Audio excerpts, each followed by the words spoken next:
I'm excited for this because I feel like we can talk about this. Oh, well, the broadcast is live, so Yeah, everyone who is early, thank you.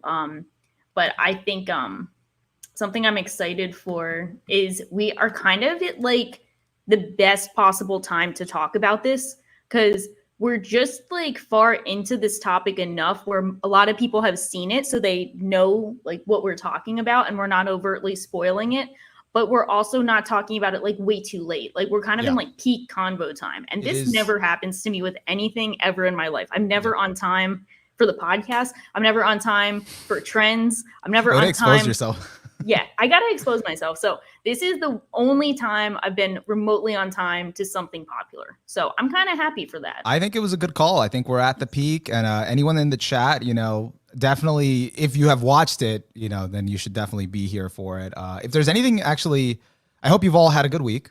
For those of you joining us right now, but if there's anything specifically about Squid Game they're interested in us like tackling, because there's just so many things to talk about. But if there's anything specific, let us know. Yeah, because there's so much. I want to bring up something my friend said that I was mind blown by because I thought it's so obvious that I'm not sure how people are missing it. Yeah. But it's like this is like one of those weird cases. This is not a spoiler, so anyone who is mistakenly wandered in expecting anime talk and they get K drama talk, I'm sorry. This is not a spoiler though, but this is one of those series where I feel like a lot of people will complain about how overt and on the nose it is. And then so many people still miss the point that I'm like, apparently not on the nose enough. Yeah. Apparently we need to go even harder. Yeah, it depends. I think, what's interesting, because we were just talking about it, and I can go into more depth once we, actually really do start talking about it. I feel like it falls in the territory of where Sopranos season 6 fell for people. Like in terms of the audience, and like, because it's such a mainstream show and it has Yeah. a few certain choices that, probably didn't resonate with everyone, or they missed the point because it was kind of, Yeah. yeah. Yeah. But yeah, so I'm excited to talk about it. There's just a lot. I've only had a very few conversations about it with people, so I've only had like a few here and there, not like full blown. Me too. I think I've talked about it with like very surface level with like 2 or 3 people. Yeah. Like, and my fiance did not want to hear my I was going hard with like predictions like early in. I was like theorizing everything. I was predicting stuff. He's like, I'm just trying to enjoy it and like just trying to enjoy it. And I'm like, I'm sorry. So, and then I just keep coming up with predictions. My fiance checked out middle of episode 1. She's just like, I'm not interested. Like, just too violent. Like, she just wasn't into it. But she called one thing that stayed with me for the rest of the show. Yeah. And I had to run up at like the last episode. I'm like, yeah, you're right. Yeah, you called it. You did You good. called it. She's like, that's all I needed to know. I'm like, yeah. So, but I mainly watched it on my own, but it was good. I'm sorry. I mean, that's like a good and a bad thing because like sometimes it's really fun to watch stuff with people, but on your own for something this fast paced and this intense is kind of a blessing. No, it was great. I don't want anyone to feel bad for me. It was like, just keep going. Yeah, because I always get like, I wanted to binge this all in one night, and we were watching it during the work week, and my fiance's like, "Nah, I got to go to bed." And I was like, "How do you keep doing this to me? Like, stop it. You gotta power through." My curiosity stops me from waiting for people. I'm just like, I don't need to wait. And it was actually miraculous that I split it over 3 days. Like, I just watched it in chunks. I'm like, I didn't feel like, I was very conscious of how much time I'm like spending watching this. Like, I did that with Cobra Kai season 3. I watched it all in one day. Oh, that's awesome. Yeah. I didn't stand up. But before we get into that, we're going to start the show soon. But other things like Sora being Sora's in Smash. Nice transition, but Sora in Smash, very notable to mention. I'm excited. I'm so excited. That was like the coolest thing. I was at work. Well, we're always at work. So I was at work I saw people like, how Sora trends on Twitter every time there's a Smash announcement and everyone's just hoping that Sora is in Smash? Yeah. So like, I just saw he was trending and I assumed he wasn't in Smash because of the usual shit of like, he's always trending and he never gets in Smash. So this time I saw people saying like, Sora actually is in Smash. And I was like, you guys are full of it. You guys have pulled this at least 5 times where I've been trolled into thinking Sora is in Smash. And then I like checked it out and saw the trailer. Like I went on the Nintendo YouTube live stream, and sure enough, he's actually in Smash. So that was an awesome revelation that he actually made it into Smash. Yeah, no, it was kind of amazing, but also like fitting. Like it was amazing of how fitting it was when you actually saw him there, and then finally joining the team, and it's like, okay, he needed to be here. It just fits so well. That trailer was just like absolutely awesome too. Especially from like his story fits in so well because he travels to other worlds. So it's like, here you go. This makes sense. So perfect. So it was really hype. I was actually rewatching it because like my fiance put on like people reacting to the reveal, and it was like 20 different streamers, and it would just cut to each one bit by bit and all their different reactions and people freaking out. And it was just really fun to like relive that moment. So I'm super excited. He should probably have a skin that just switches him to Roxas. Well, like a costume change. Yeah, like it's I think they have him as like a character on one of the back on the stained glass on the back, because when you get like low health or something, it opens like the heart of like bullshit. I forget what it's called, heart of darkness, something, heart something, and then it's like where you start the tutorial of every episode where you're in like the black area with like the stained glass. So that's where the arena transforms to, and it flips through the characters. So I think that's kind of cool. It's a cool way of showing the characters. But then someone pointed out how funny it is that they had to replace Donald and Goofy because Disney's like, we're nice but not too nice. He sacrificed Donald and Goofy to get there. Yeah, pretty much. And I'm all for it because they haven't done shit. They don't do shit for us. So poor Donald. Does not heal me. So guys in the chat, also let us know if our audio sounds okay. And by that, I don't mean like bare minimum, like you could just make out our voices and hear us. I mean, like, do we sound 4K? Do we sound crisp? Because apparently for the past 2 pods, we haven't realized, but we've been clicking the wrong settings on our audio and just like, it wasn't as good as usual. So let us know.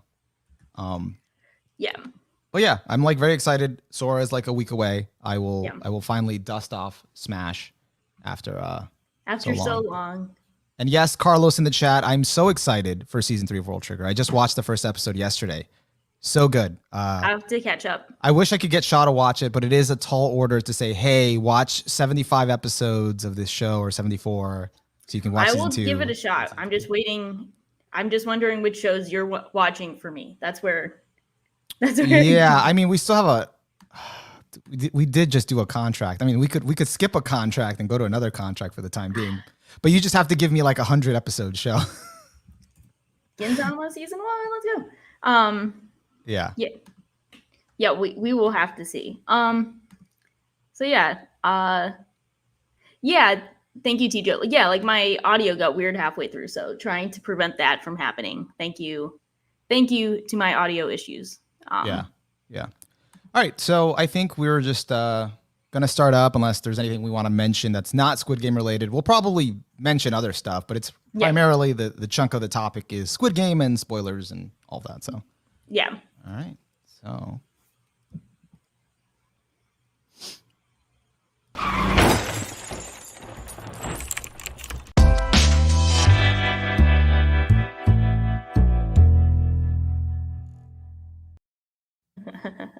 Hello and welcome to the Just Weebs podcast. I am your host, Onimaru, and I'm joined by my awesome co-host, Shay King.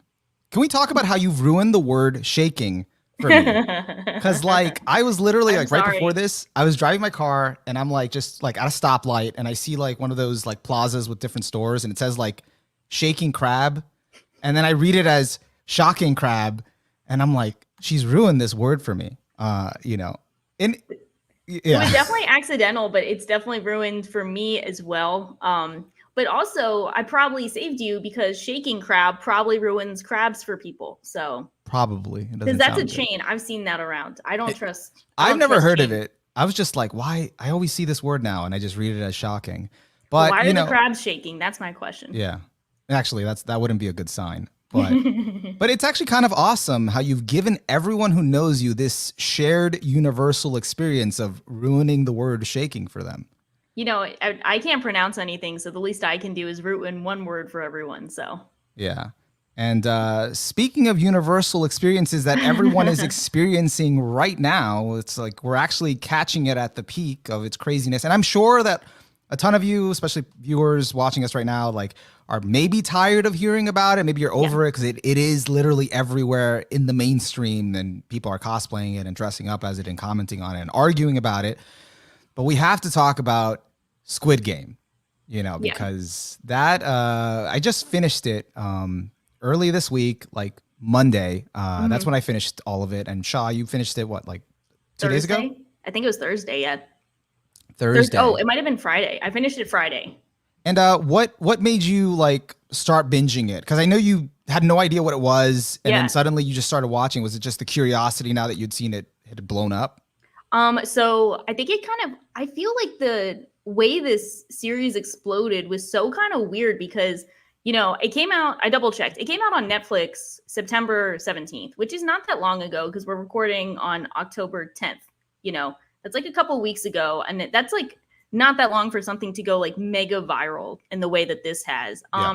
So it got to the point where I was kind of seeing it around online a lot. I'd see people mention Squid Game and I'd see them say it like they call it Splatoon. I saw the gif of like Squidward in that one episode going like splat, and it like he'd get like catapulted off something, go splat, and people would be like, oh yeah, that's like Squid Game. And I just keep hearing people say that, and then someone would ask me like Squid Game ? I'm like, I don't know what that is.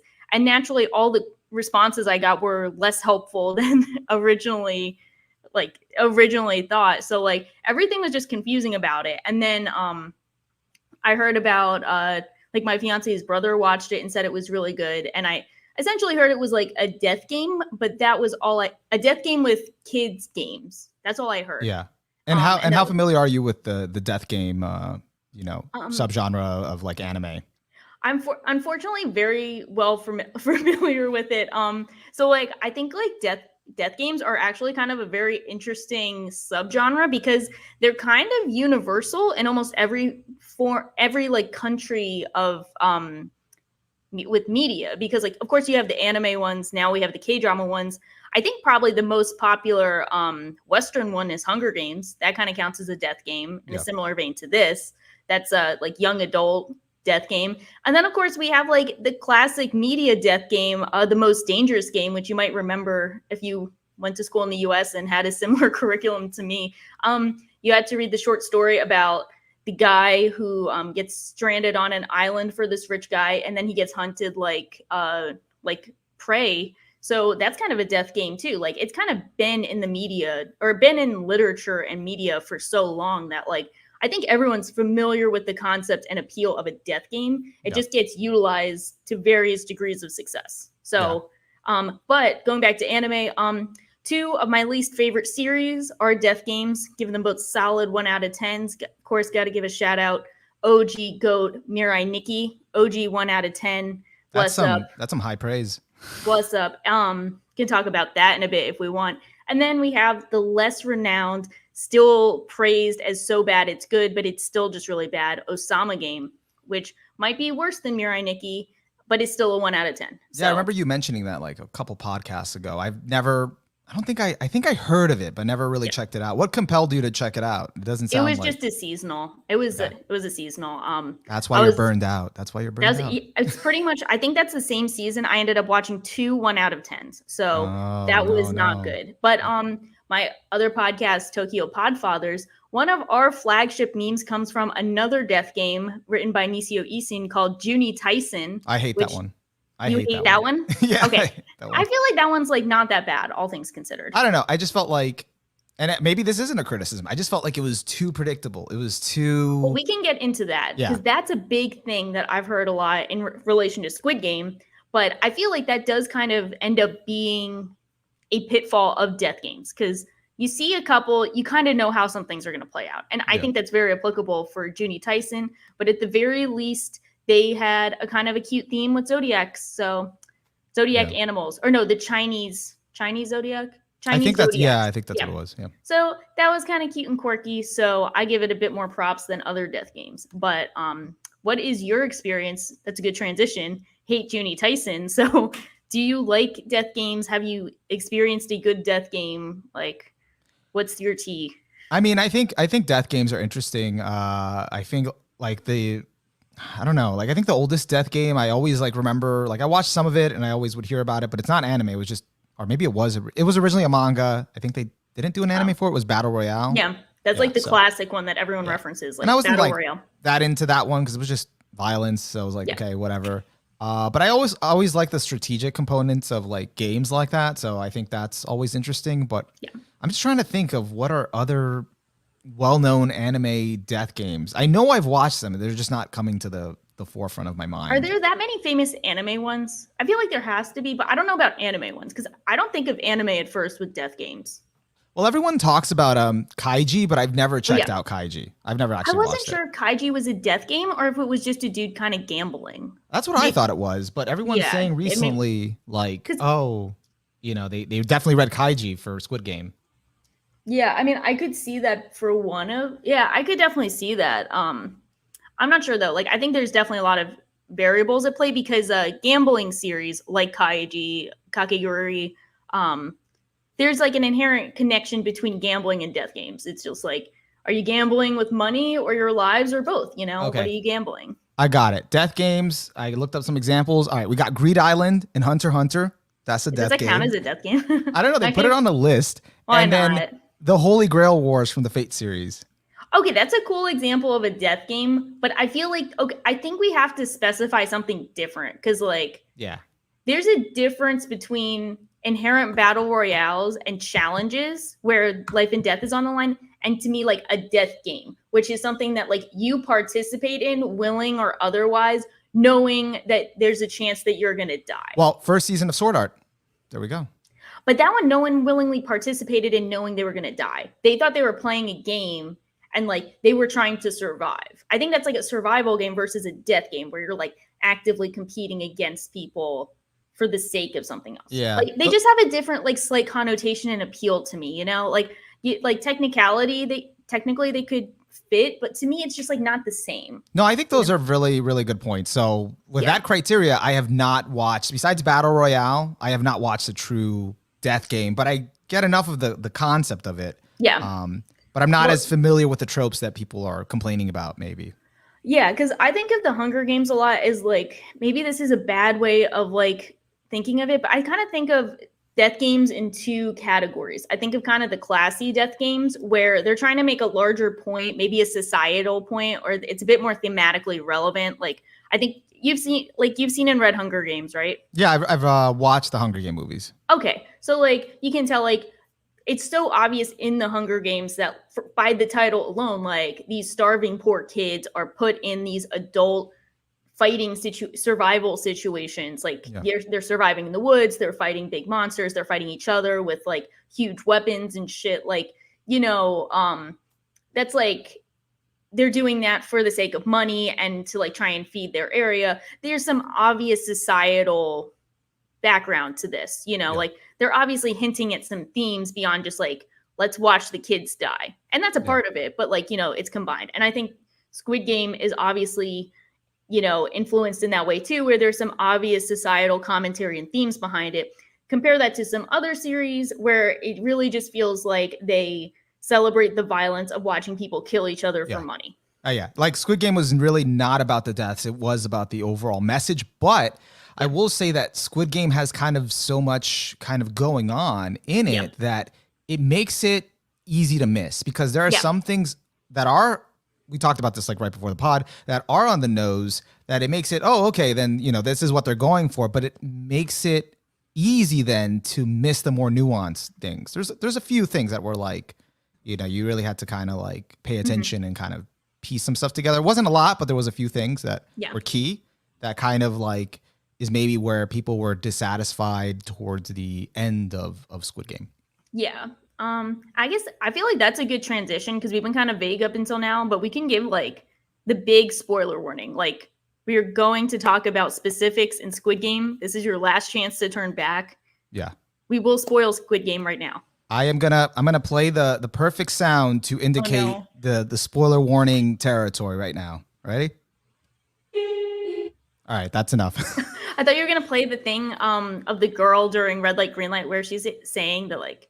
I'm not gonna try and repeat it like da, da, da, Yeah, da, yeah, da. no, I'm like gonna be triggered by that noise that's all the time. I hear that on TikTok. I'm like, that no, didn't stay in my head, but then again, I'm not on TikTok constantly. The one that that's a good freaking one. stayed in my head was that Pink Soldier song Yeah, because that's creepy too. Those are both on TikTok, and they both freak me the fuck out. I but get it's like, so good. Like I'm not a big mhm. OST person, but the thing that like I loved about Squid Game, aside with everything, like aesthetically, like I Yeah, love the aesthetic, I love the visuals, was the OST. It was good. yeah, I it liked was it. really good. The sound effects were on point. Yeah.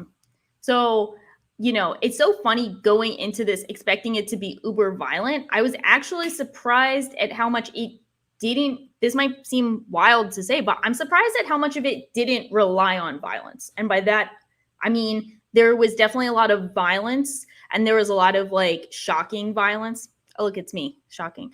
Sorry, it's ruined. Um, I shook my head for the people, for the audio listeners that don't see me. I was oh, shaking my thank you. head. Oh God, I used shaking again.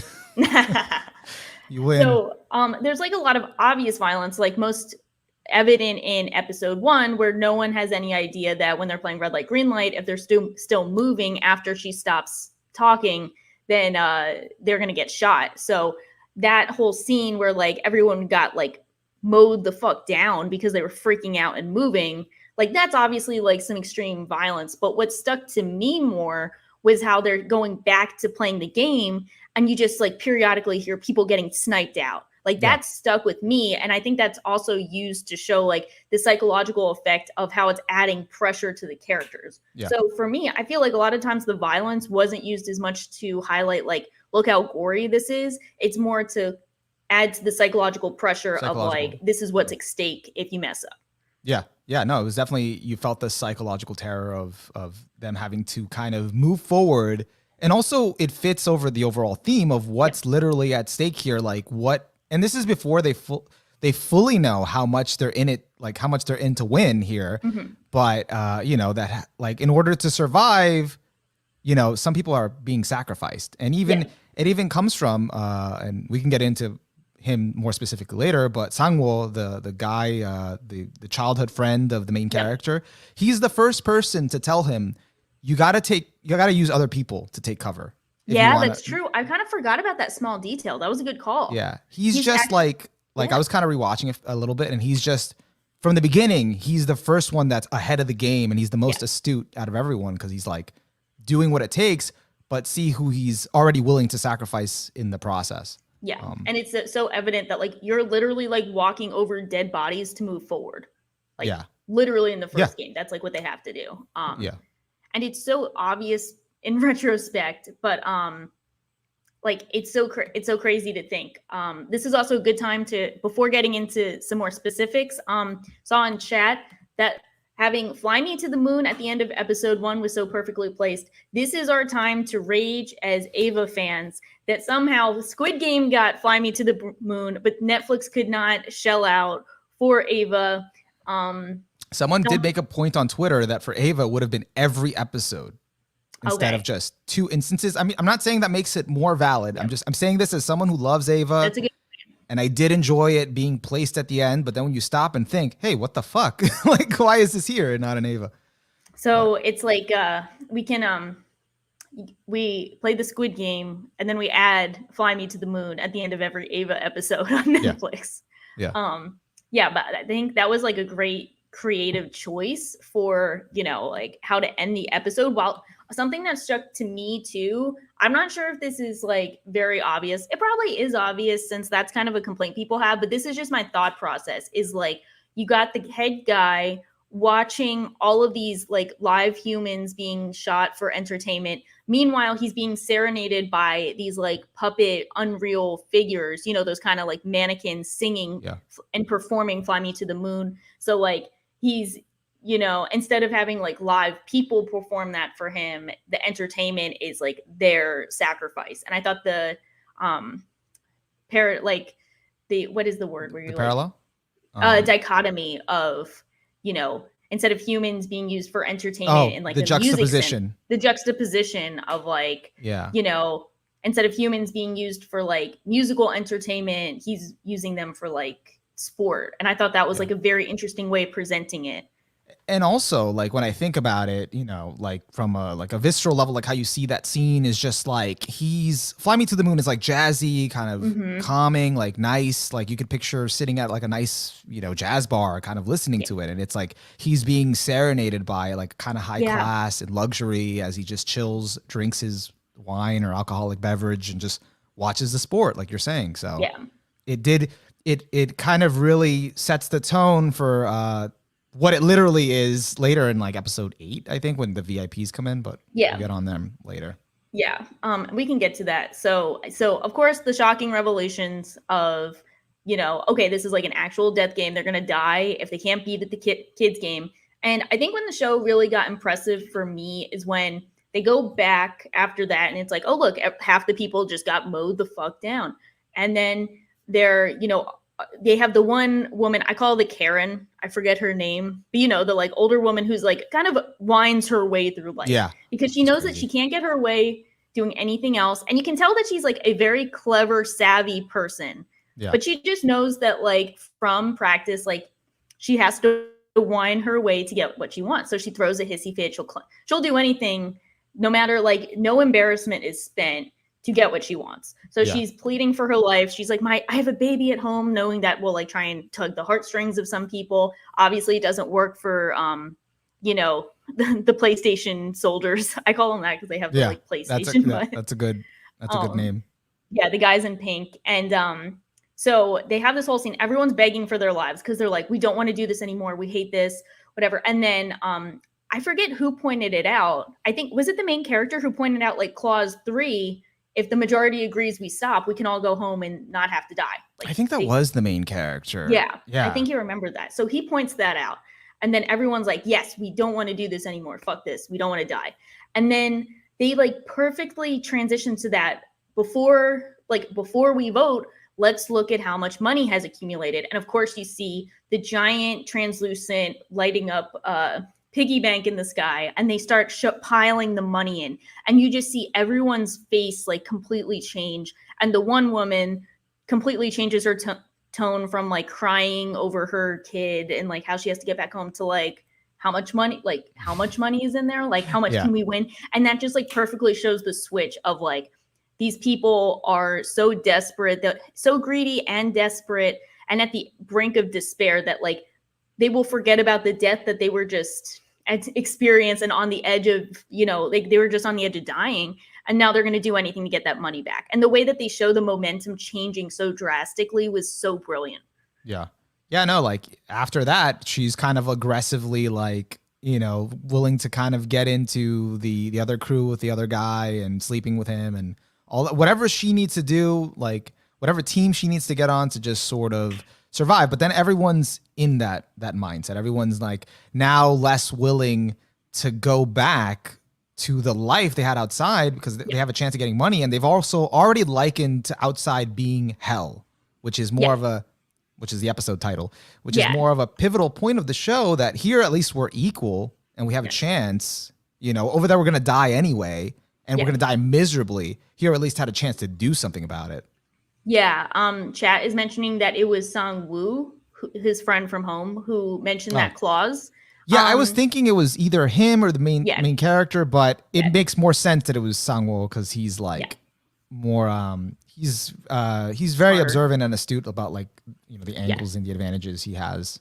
Yeah. And then and people were pointing out in chat too, they're like, someone was like, okay, well, if he why would he point that out if he just wanted to stay? But it shows the point that like he was caught up in the money too. He wasn't aware of how much money that was like was won by that one event. So like he's just as captured and entranced by the money as everyone else, despite being so astute and intelligent. Yeah. But so that transitions well into like the vote they have.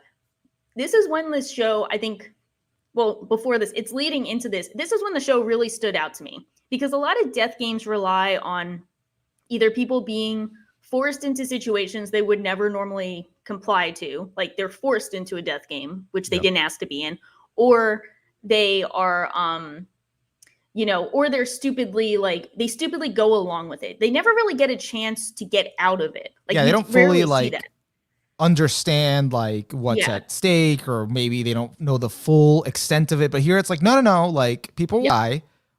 You will get money, but if you quit, their families will get money. And some people are just like, fuck that. Fuck that. Yeah, fuck that. Like we're still alive. And then when they have the reveal of the voting and everyone actually votes to leave and they all go home, I was like, okay, this is really interesting. Like they're actually out, but it's only episode 2. Something's got to go down. Like, I'm like, we got a whole season of this. How are they going to get back? And then the episode titled Hell shows the hell of everyday life for all of these people, where like they're constantly reminded by, everyone around them who they're indebted to, or like who they're trying to support, but that they're unable to because they're poor. Like just everything that's at stake, every reason as to why they would participate in the death game in the first place. And I think that's like a very pivotal moment for the series, when it's like, we're going to show you why these people choose to go back fully knowing that they can die, because this life sucks so much for them. Yeah, no, it was, it took its time to really build that up. And also like, it really shows like them being in the death game and knowing what's at stake, and sort of like, it's not just survival at this point, it is the money.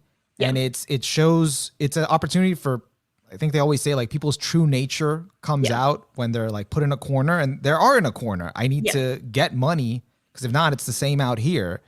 So people reveal their true fangs. That's why we get the chick we were talking about earlier, who kind of changes her. Yeah, the Karen, who changes her tone. And everyone else. The thug is still the thug, but they're just more amplified. And Sang-woo is, he's out for himself. He's out to win because he knows how much debt he's in. And he also knows how much he has to live up to, considering his mom thinks the world of him. And this other fucking guy, the main character, keeps reminding him. I was like cringing so hard every time he was like, the pride and joy. I'd be like, shut the fuck up. I'm not here because I ended up being the pride and joy. I'm here because I fucked up. Like, shut up. It's like, you already know, you heard it. Like, why are you rubbing this in? Yeah, I think it's so like interesting just how the acting of this, it probably doesn't need to be said, but I want to say it anyway. The acting was so fantastic. Like so fantastic that like we don't need Sang-woo to tell us that he's annoyed at the main character and that he doesn't want to be referred to as like the prodigy of his hometown. He just looks so fucking pained and uncomfortable every time. Like every interaction they have where he brings up anything, he's just like full body clenching, like, I hate this. And you can tell viscerally how he feels. Yeah. And just in the same vein, I think it's Jihan. Is that his name? Gi-hyun, or the main character? Gi-hyun? Yeah, Gi-hyun, I think Gi-hyun. So like he is just such a like 100% earnest dude that he's not even trying to rub it in his face. He thinks he's just doing like the normal bro thing. And he just looks at him every time he sees him. He looks at him like that one friend that's not really your friend, that you just gotta be polite. And it's just like, hey man, it's like, oh motherfucker, like, why is he here? We're not best. It's like, we are not besties. Like, please, you totally have one perspective of me that we do not share. And it's so visceral. Like they only needed like one scene to show that. And they do it so many times that you get the point. But like one scene is enough to get that across. Yeah, like when he in the very first game, like he hasn't noticed him yet. He's kind of there, Sang-woo, and then the main character comes up from behind, like, "Oh, you're here too," and it's like his face just says, "Oh, fuck." Yeah. It's like, not for nothing, like no one wants to be recognized in this setting. Like this is not a good time. No one is like, "Oh, hey, like fancy meeting you here." Like, nah, fuck that. And so we have like a lot of really good comments in chat just to highlight on the topic. That people, I didn't notice this either. Did you notice this in episode 2 that apparently Sang-woo was gonna kill himself when he was in the bathtub?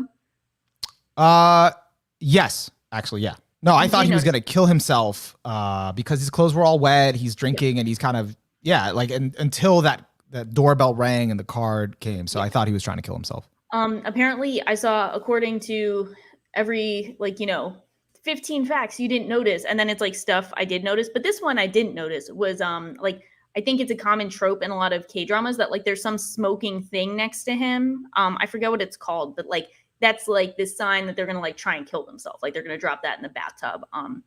I'm not sure if it was like an electrical device or if it was something, but apparently that's like the hint of the trope, you know? Oh, okay. So, I was just like, he's maybe taking his time until he slowly dips his head and then starts drowning. But okay, maybe that makes more sense as to why he was just kind of not like, submerged, just kind of waiting and drinking. Yahoo Satori says, nice shirt. Thanks, man. Yeah, I just got it. Thanks. It's at Uniqlo.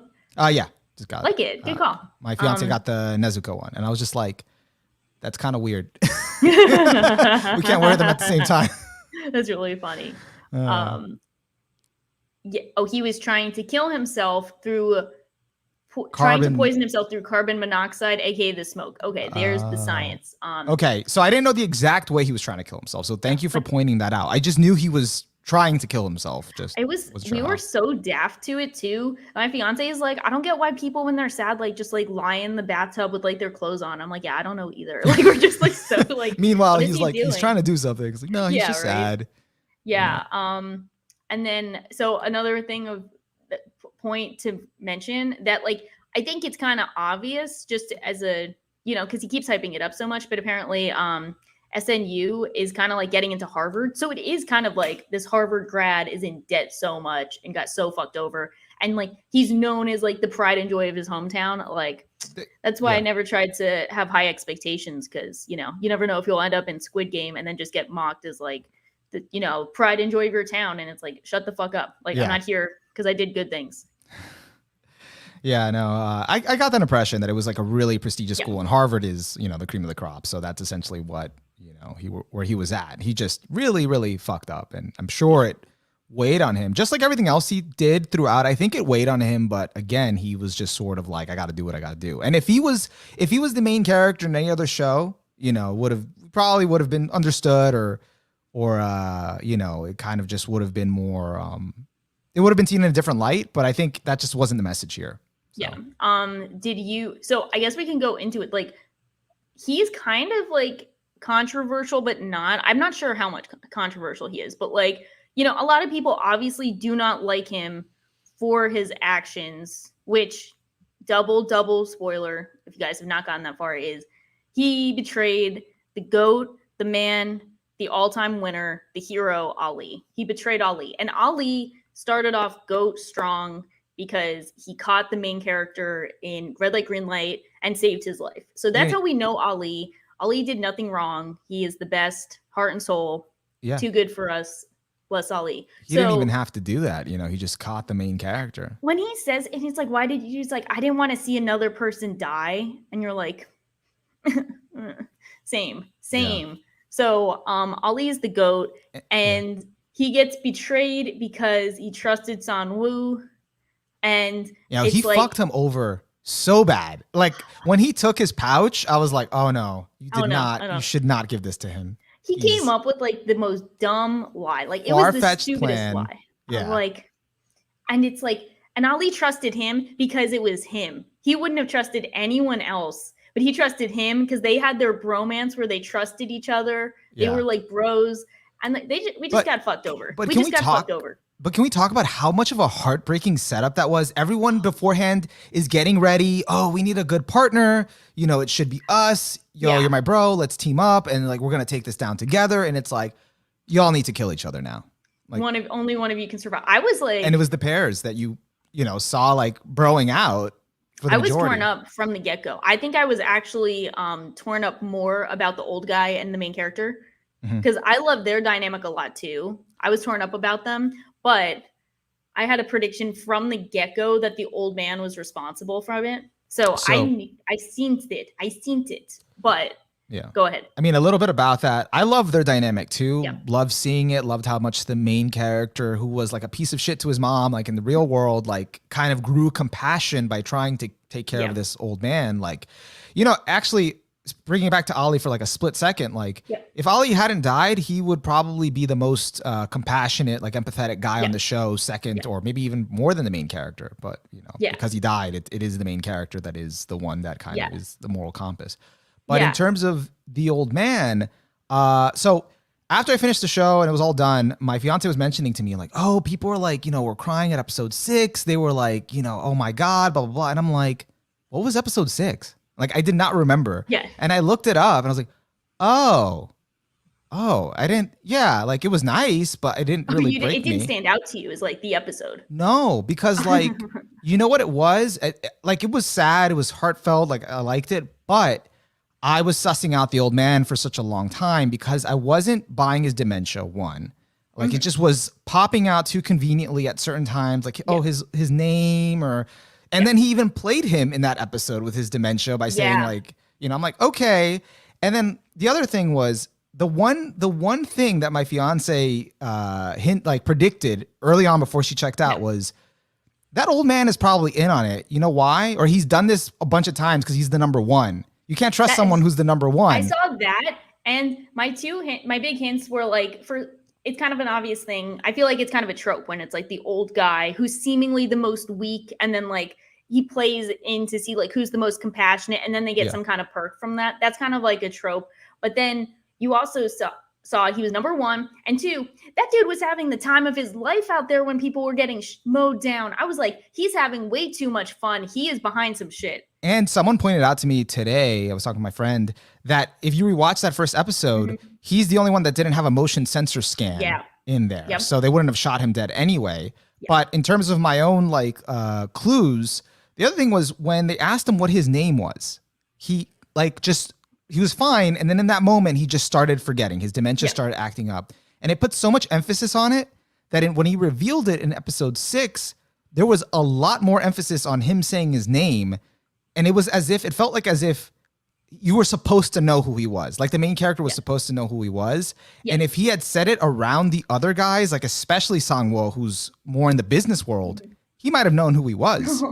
So my puppy made an appearance. You need to show her on cam. You need to. How do you get in she here? needs to cameo here. Debut. It's the Suki cameo. It's the Suki what are debut. You doing? How'd you even get in here?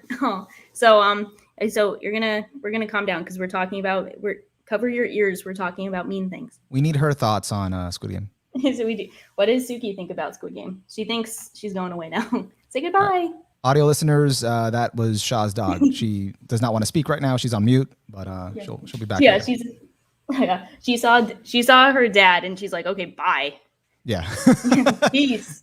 I only came here because he was busy, but now he's back. See ya. Yeah. So she says hi. So she likes Squid Game, but she slept through most of it. Sorry. It's not her cup of tea. No, I was just saying that I feel like Sang-woo probably would have known his real name, like who he was, maybe. And so, I don't know. It just felt like there was this weird emphasis on his name. I was like so bad with the names that I wasn't sure if they were trying to hint at like the old guy was related to the detective and was like the detective's brother, even though that would have made him like way too old because I wasn't sure how old the detective's brother was supposed to be. Yeah. But I was going full like stupid like 13D chest. I have a stupid theory too that I still think is not viable for like the ending, but we'll talk about it later for like, if it continues. Someone in the chat does bring up, and I do like this symbolism, like the whole story is Gi-hyun, the last one making it to number 1. I mean, I thought of it that way, but I also thought it was interesting. What I like about it is that it's the old man is the first number and Gi-hyun is the last number. So it's the top of society, meeting with the bottom society in an arena where they can be equal. That, and then how at the last episode when the old guy is revealed to be alive, and he says, the rich and the poor are both unable to enjoy life because like all the pleasures are numb to them for various reasons, which is still such a very, very bold statement for you to say, rich guy, putting poor people to fight against each other. Very bold of you. And actually, I was starting to think about that numbering thing. And I wonder if like with him being the last number, he came in last, but do you also think it was like their actual ranking society? Do you think, because there were doctors there and there were professionals that were in debt, but he was kind of like no one. No, I don't think it's the ranking. I think it was just the order in which they kind of picked them up. Because only saying this because I remember there were so many debts that they mentioned, and his debt, like at first you hear it and you're like, okay, let me translate that. Get out Google, translate Korean currency. I forget what it's called. Won. Won. Okay, let's translate won to US dollars. And you're like, okay, so millions of dollars in Korean won is like thousands. So he's like a couple 100,000 in debt. But then you hear about the other people who are like billions in debt, which is like, damn, you guys really lost some money. And I think that's how much San Woo lost. He lost like over 1 billion won in debt.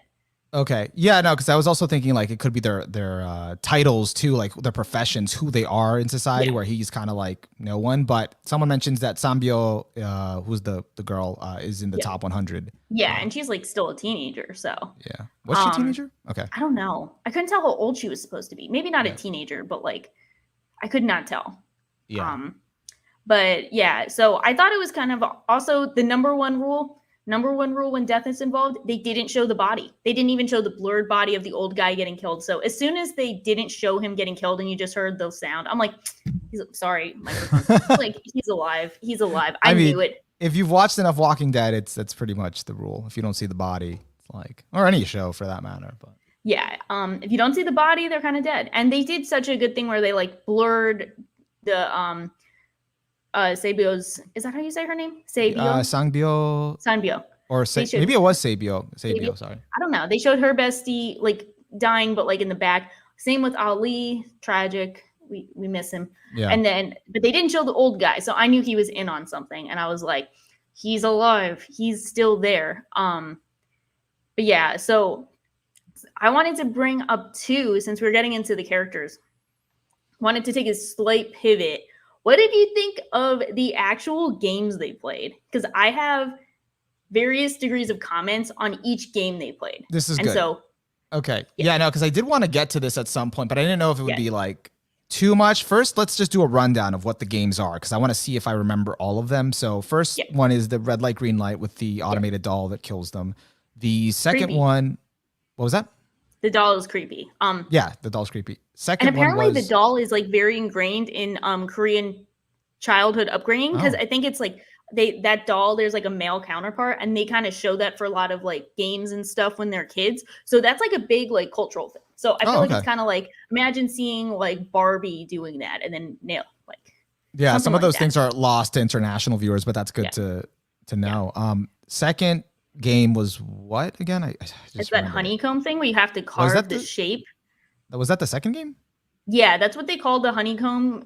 I called it honeycomb, but so they have it like they kind of bake it out of honey. The way the impression I get is that it's kind of like a honeyed dessert, like candy cookie thing. So essentially it's like a really hard cookie, probably brittle, and you have to carve the shape out of it without making it break in the time frame. Yeah. So that's why people got hints like, oh, they're cooking a lot, or like, oh, we need to use this. So then they show up for that. And what's his name? I always forget his name. I think the candy is called Dalgona candy. Oh, yeah. Because people are like ton of TikTok videos making it, and like YouTube videos. Yeah, and like, hell no, I'm not making that. Fuck that. Not making anything associated with this show. So, and then Sang-woo, like kind of, he saw the shapes on the side, and then he heard that they were making something with a lot of sugar, and he put the pieces together, and they wanted to stay as a team, and he like split them up, and that was kind of unnecessary. There was a lot of necessary stuff, but like that was unnecessary. Thank you, chat. LS in the chat pretty much summarized them. One is red light, green light. Two is what you were saying, the honeycomb Dalgona candy one. Three is the free for all fighting in the night in the sleeping quarters. 4 was tug of war. 5 was the glass picking. Yeah, when they're walking on the glass pieces. I've thoughts. And then the last one is the Squid Game. So, just start up with your thoughts, and I'll just kind of go from there. Honeycomb game was cool. I think that was like the way they framed that was really cool, because it's like a literal playground game, and it shows them all on this fucked up playground. So like the one dude fucks up his honeycomb, and they shoot him, and he slides down the slide. That's a very visceral image of like these childhood games. And he was the first death, so it was like really like raised the pressure. What we were talking about before, the psychological pressure on everyone. It really raised, like, that's the thing, like you just hear people getting picked off in the background, and in the meantime you have like this time limit and this really hard challenge. So I think LS in the chat forgot the marble game, so that was actually after tug of war, before glass picking. So. because like free for all fighting was sort of an unofficial Was that a game. game? I called it like Prison Break or shit, where they're It like was just a fighting. game because they called it a game. Like, Did they call but it one? yeah, like when the front man said end the game, and then That makes sense. yeah, Another huge hint about the old man is that when he got up and was like, "Hey, I'm scared," that's when they stopped. his wording Huge was, hint. "Hey, I'm scared. Stop it. Everyone is going to die." So it's Yeah. like he was just speaking to them, like, "Okay, that's a wrap. Like, I'm gonna die." Yeah. Yeah, I feel like that's not like an official game. That's just like a fucked up like Yeah, weeding out of people. yeah. Um, So but in yeah. back to Honeycomb, I guess it was kind of fucked up from Sangwoo, like that he didn't tell them, and I just couldn't read his emotions, like because he felt like he wanted to tell DMC something, and then he just held back. And he was like, "Nah." So I wasn't sure if like he just felt. I wonder. I think he's such an intelligent character that I don't know if he maybe like just didn't know that like he probably knew at some point that they're in it for themselves. And I think that like part of his character that wasn't made super like overt that I just kind of perceived from like his body language and the way the character acted was that like he didn't want to be responsible for carrying these three people to survive. And the thing is he was very symbolic of I think how the average Korean citizen, at least in this situation, viewed like old people as weak, minorities as weak, who are like, and then just other people who are like not able to, you know, carry their The shit. culture, you know, The culture, yeah. So like he just probably didn't want to carry these guys across the finish line if it wasn't a team fight. So he didn't want to be relied on when he knew that he had to survive himself. Also, So LS in the chat brings up a good point. He also might have wanted to kill off his friends soon, so he wouldn't have to fight them later, which does eventually happen. Yeah, which is a very obvious, like, he could probably see the writing on the wall at some point that, like, I'm going to have to kill these guys. But you had a problem with the Honeycomb game specifically, or something that happened in there? Something later. So I do have a problem.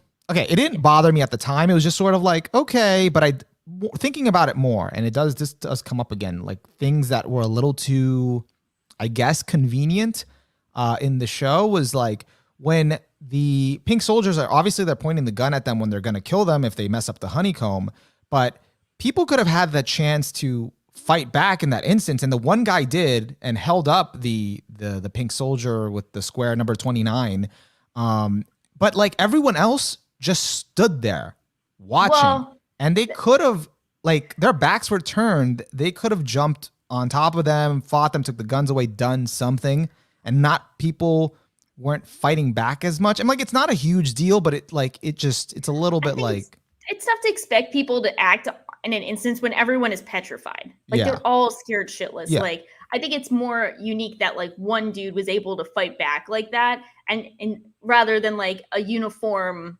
kind of fight. I think it was just so unexpected. You know, it's kind of like you can't really expect too much from people in such a like emergency, unexpected situation. Yeah, that's at least my impression. I don't hold it too much against it, but I do see this kind of come back later in another game. But I'll mention it. Just fight only back. You're like, oh, you like something like similar like that, where they could have, you know. But it was savage though when what's his face, the front man came down and just shot one of his soldiers in the face, and it's like, yep, you're not anonymous anymore. They can't see your face. Yeah. Wear your mask or else. So I'm glad they stuck to the rules, but I'll get to more of that later. But then, do you want to include the free for all fighting, or do you have nothing to say about that? That one is just such like, I don't think it's like a game. They were just like, yeah, let's just kill all these people.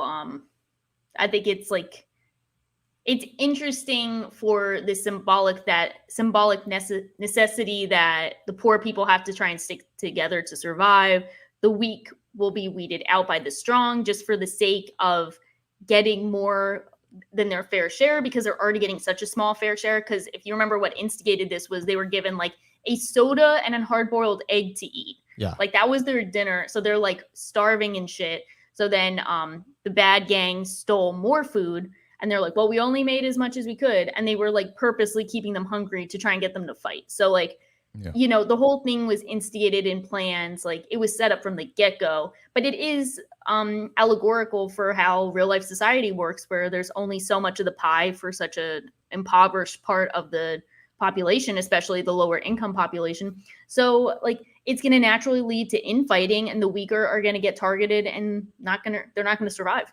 And that's also an interesting development because if you think about it, now that I'm thinking about it, it's the first time a Gi-hyun or the main character starts to proactively pick other people like to like help them or whatever. And this is after the honeycomb game, after Sang-woo's sort of like sus, like not telling him something, like kind of betraying them, kind of stayed in his head. It kind of shook him a little. So during that free-for-all fighting, he doesn't have to help the pickpocket girl, Sabio, but he does. And then you're willing to protect her, which right after that, Sang-woo's misgivings are like, we have a woman, we have an old man, like they're going to slow us down. And I think it's interesting that I think the main character himself is interesting because the first episode, he's just kind of like an obvious scumbag. Like he's just such a scumbag. He's a man-child.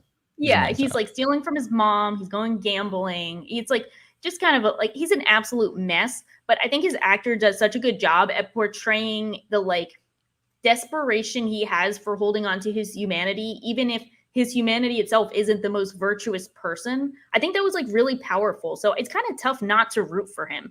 And I think even in the death game setting, he doesn't inherently want to hurt the other people around him. He just wants to survive. Yeah. And he does want other people he cares about to survive too. So like he's a very interesting combination. Like he's not completely unlikable in the beginning again. And it's like you're saying, it's also the actor's performance that kind of gives him this weird, like not weird, but like, it's a complexity, he has these bad habits, he does these bad things, but he does genuinely want good, for people. So yeah, it's very interesting to see how he progresses. And I think his actor just does such a fantastic job that you can feel everything that he's trying to convey with that character, which I think makes it really easy to get attached to. Because he ended up being my favorite through like the majority of the series. Even when other people had other favorites that made more sense. To me, I'm just like, that's my MC. That's my main character. That's it. He stands up for the good of all. Next one was, so that's all about free-for-all fighting. Tug of War. Do you have something to say here? Tug of War is low-key hard as fuck because I was like, this was the one where, so I had to stop right before they did the tug of war because we were getting so desperate to watch the show that we're like watching during the middle of the game of the TV. No, not the game. We were watching during the middle of the day at work and we had like an all staff meeting coming up and we're like, okay, we got to pause it for the all staff. And then when the all staff meeting is done, we're turning the TV back on and we're finishing this episode. Yes. So we got like desperate. And I think the way they just like build it all up is so perfect because this is the one game where it makes it so obvious that it's like have the strongest team or you're going to get fucked. So I was like, I don't know how they're fucking getting out of this. Oh, and then when they're in the elevator and then the old man whips out like his knowledge, I'm like, let's go. Let's go. That felt like hype, right? Right. And I didn't think it was going to work. But then as soon as they give the signal and everyone just goes down on the rope, I'm like, oh, shit. Let's go. I was so excited. I was like, this is actually working, guys. This is actually working. And it felt like the cool combination between strategy and also like, you thought that this old guy would be a handicap on your team because he's old and weak, but he's got the strategy to help pull through. Yeah. And then I think that was interesting. And I think they made it like super intense with like the other team kind of rallying back. And then Sang-woo comes out of nowhere, finally showing to be like a really, really smart character. And he's like, we got to trip him up. Everyone take a few steps and then rally. And that completely worked, which also hints at how skilled he is at making other people trip up so he can get ahead. Yeah. But that was just like the hype is shit, but also like intellectually stimulating. I was like, this is it. Let's go. It was so good. The intensity, the stakes. Sang-woo showing like how capable he could be if he was more of a, cared about other people and, but he knows he can't. He's only in that situation would he do that because it benefits him. If not, he can't carry everyone else. And he's always like upfront about it too. Someone's like, you saved our lives. He's like, I did that for my own benefit because he can't really handle people pretending he's a good person too. Like he knows, like, I know what I'm in about. I will call out because someone earlier, I think it was LS in the chat earlier, said something about not a lot of CGI in the show, considering there was 456 people and that was good. Yeah. But there was actually one moment here. It was the first fall death of the tug of war that was just some awkward like CGI, and it's not like it completely took me out of it, but I just spotted it. So they fell, and when they first fell, like the close-up shot was okay, but then when it actually showed them falling to the ground, it was just a weird like CGI. I was like, oh, okay, well, whatever. Yeah. It was so like I think that's probably the Splatoon part. There are a couple Splatoon parts you could kind of be like that might be the splatter part. But you know Yeah. what? It was like the one dude who like doesn't actually die after falling and is still twitching, and I was like, oh, get back, get Yeah. back. Yeah. Like at least let him die, and then Speaking of that, I don't want to detour too much, we but can yeah this is kind of like a subplot, sort of like maybe just world building information that they never really like addressed or went into. That was just kind of like there, like a loose yeah sort of thread. Was the henchmen running their own independent operation, harvesting the organs of the players with the doctor, you know, as their yeah inside man? Because it wasn't like I figured out that that wasn't the front man or anyone no coordinating that from the organization. It was just their side hustle. yeah. Um, So so that's like so. Do you want us to dedicate a whole like section to this later, or just get into the subplot now no, of let's like get into it later because there's another subplot I want to talk yeah, about too. the That's double sort of subplot. Yeah. yeah, yeah, So yeah, that was like wild. That was kind of wild in a weird way because like that was almost more brutal than the actual death game going on. Is like, oh yeah, we're just harvesting organs and selling those. NBD, nice part-time job. So yeah, so tug of war was hype. I feel like that was like I don't know. I felt like that was just really cool as like just a cool way of showing yeah, everything in terms of like, you know, the inherent struggles that they face as like not the strongest physical team, but then overcoming that with everyone coming together as a yeah, squad, listening to the wisdom of the old guy, using the wisdom, like the cleverness of Song Woo, and then like everyone pulling it together. And of course, it should be noted that even missing two fingers, Ali, who everyone looked down on for being an immigrant, strongest guy on their team. So yeah. he pulls through. He was the Rock all the way He's in the the back. rock. He's the anchor. Yeah, So and it's so like nice how it transitions from the team building exercise yep. to now like they got to kill each other in the marble game. It's like Marble. Yeah, the marble game is just so tragic. I think that was just kind of like that was definitely like peak of the TV series. Not to say the other episodes went downhill. I just think that's just kind of like the inherent natural emotional climax because that's when so many of the beloved characters die. yeah, like that's when it really they thin out the herd of the characters you were actually like following for the most of it. Yeah. But also this is another game where they could have easily overtaken the guards because they were just kind of around. Everyone was kind of separated and kind of You're like really overestimating these listen, scared, poor, tired it people. doesn't listen, it doesn't bother me that much. I'm really not putting this as a fault, but it's like they could have. It was a I don't possibility. know because they're being watched everywhere. Because how did they get out after overpowering the guards? They got like But 100 of them. we could say well, I mean, like someone they could have fought a little more, or you know, Fight back. You're just maybe like because the thing is, but we could say maybe it wasn't even just scared; they just really wanted the money, and at that I think point that's they a were combination. I think it's the combination of both because like yeah, at that point, you know, they're not polling everyone again. And I think it's also worth highlighting that like they're not in a position to make like uniform decisions because they are trying to get the money and because the establishment of everything from the like prison riot and everything else has put them all against each other. So like these people are definitely not looking to make any friends outside the friends they already made. And then yeah, after pairing up with those friends, they're like, you know, they're weeding those relationships out. So throughout the series, they're doing this weird thing where they're trying to build up dynamics and camaraderie, and then they're undermining them immediately after because they're always trying to keep them off their game. They're not letting them band together. They're not letting them establish any sense of comfortability because they're trying to get them where it hurts. yeah. And actually, it was pretty. It was pretty.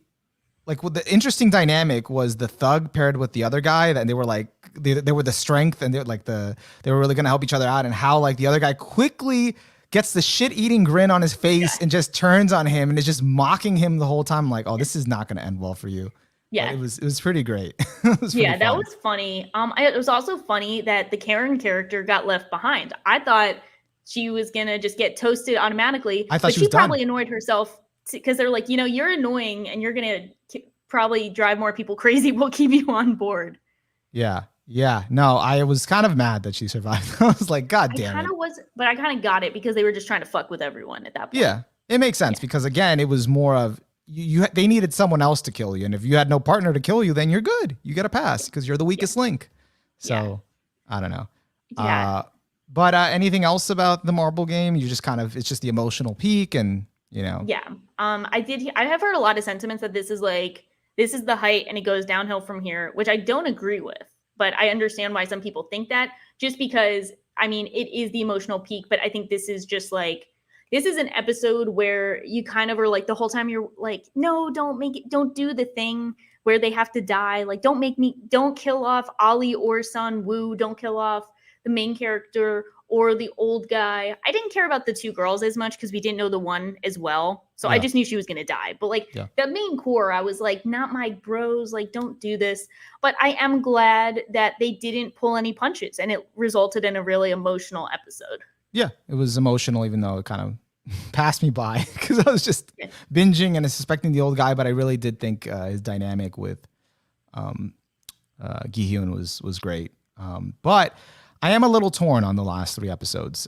So, I'm interested in talking about it. But I guess let's go by the games. There's only a few more games. I think right after this is the glass one, right? So this game is not actually a fucking game. Can we talk about it? This is fucking bullshit. The stained glass challenge, whatever. Yeah. So this was actually bullshit for many reasons, but I am understanding for one sole reason. First off, it's bullshit. Sorry, microphone. It's a passion. Come on, lay it on us. Why is it bullshit, Shaw? It's bullshit because it's not an actual fucking game where there are equal odds, because it's like whoever's first is just going to fucking die.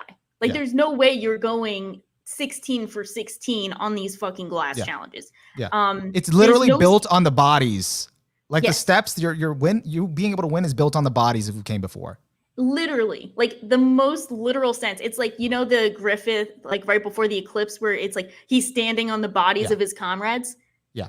It's like that, but a game. But of course, that's not a game. Like, you compare this to every other game, it's and pretty there's much a chance of winning. They even say it at the beginning when they figured out whoever goes first is pretty much fucked. There is no way they're going to make 16 steps. They're going to die in one of the first 2 panels. Like the numbering was key to your survival. Was so key. And I feel like that kind of goes against the other games before it, where it's like equal, but you have a chance. This one, there was no equality. There's no chance except for the last couple people who somehow managed to play it right because of the glass factory worker. So I kind of frustrated me because there was no inherent sense that like this was an equal game where if you played your cards right, you could win. Not like marbles, not like the other, like even with tug of war, like you still had a chance. This one, you're like, roll the dice and see what happens. So with the glass bridge, first of all, I do think it was a really good concept. Like, I'm not talking in terms of the game mechanics. I'm talking about like, it was fucking terrifying and it was really interesting in terms of, actual glass versus reinforced glass. I think it was. Tempered glass. Yeah. Like, and just seeing that, like, oh shit, like kind of thinking it that way, kind of the surprise of which one you would step on.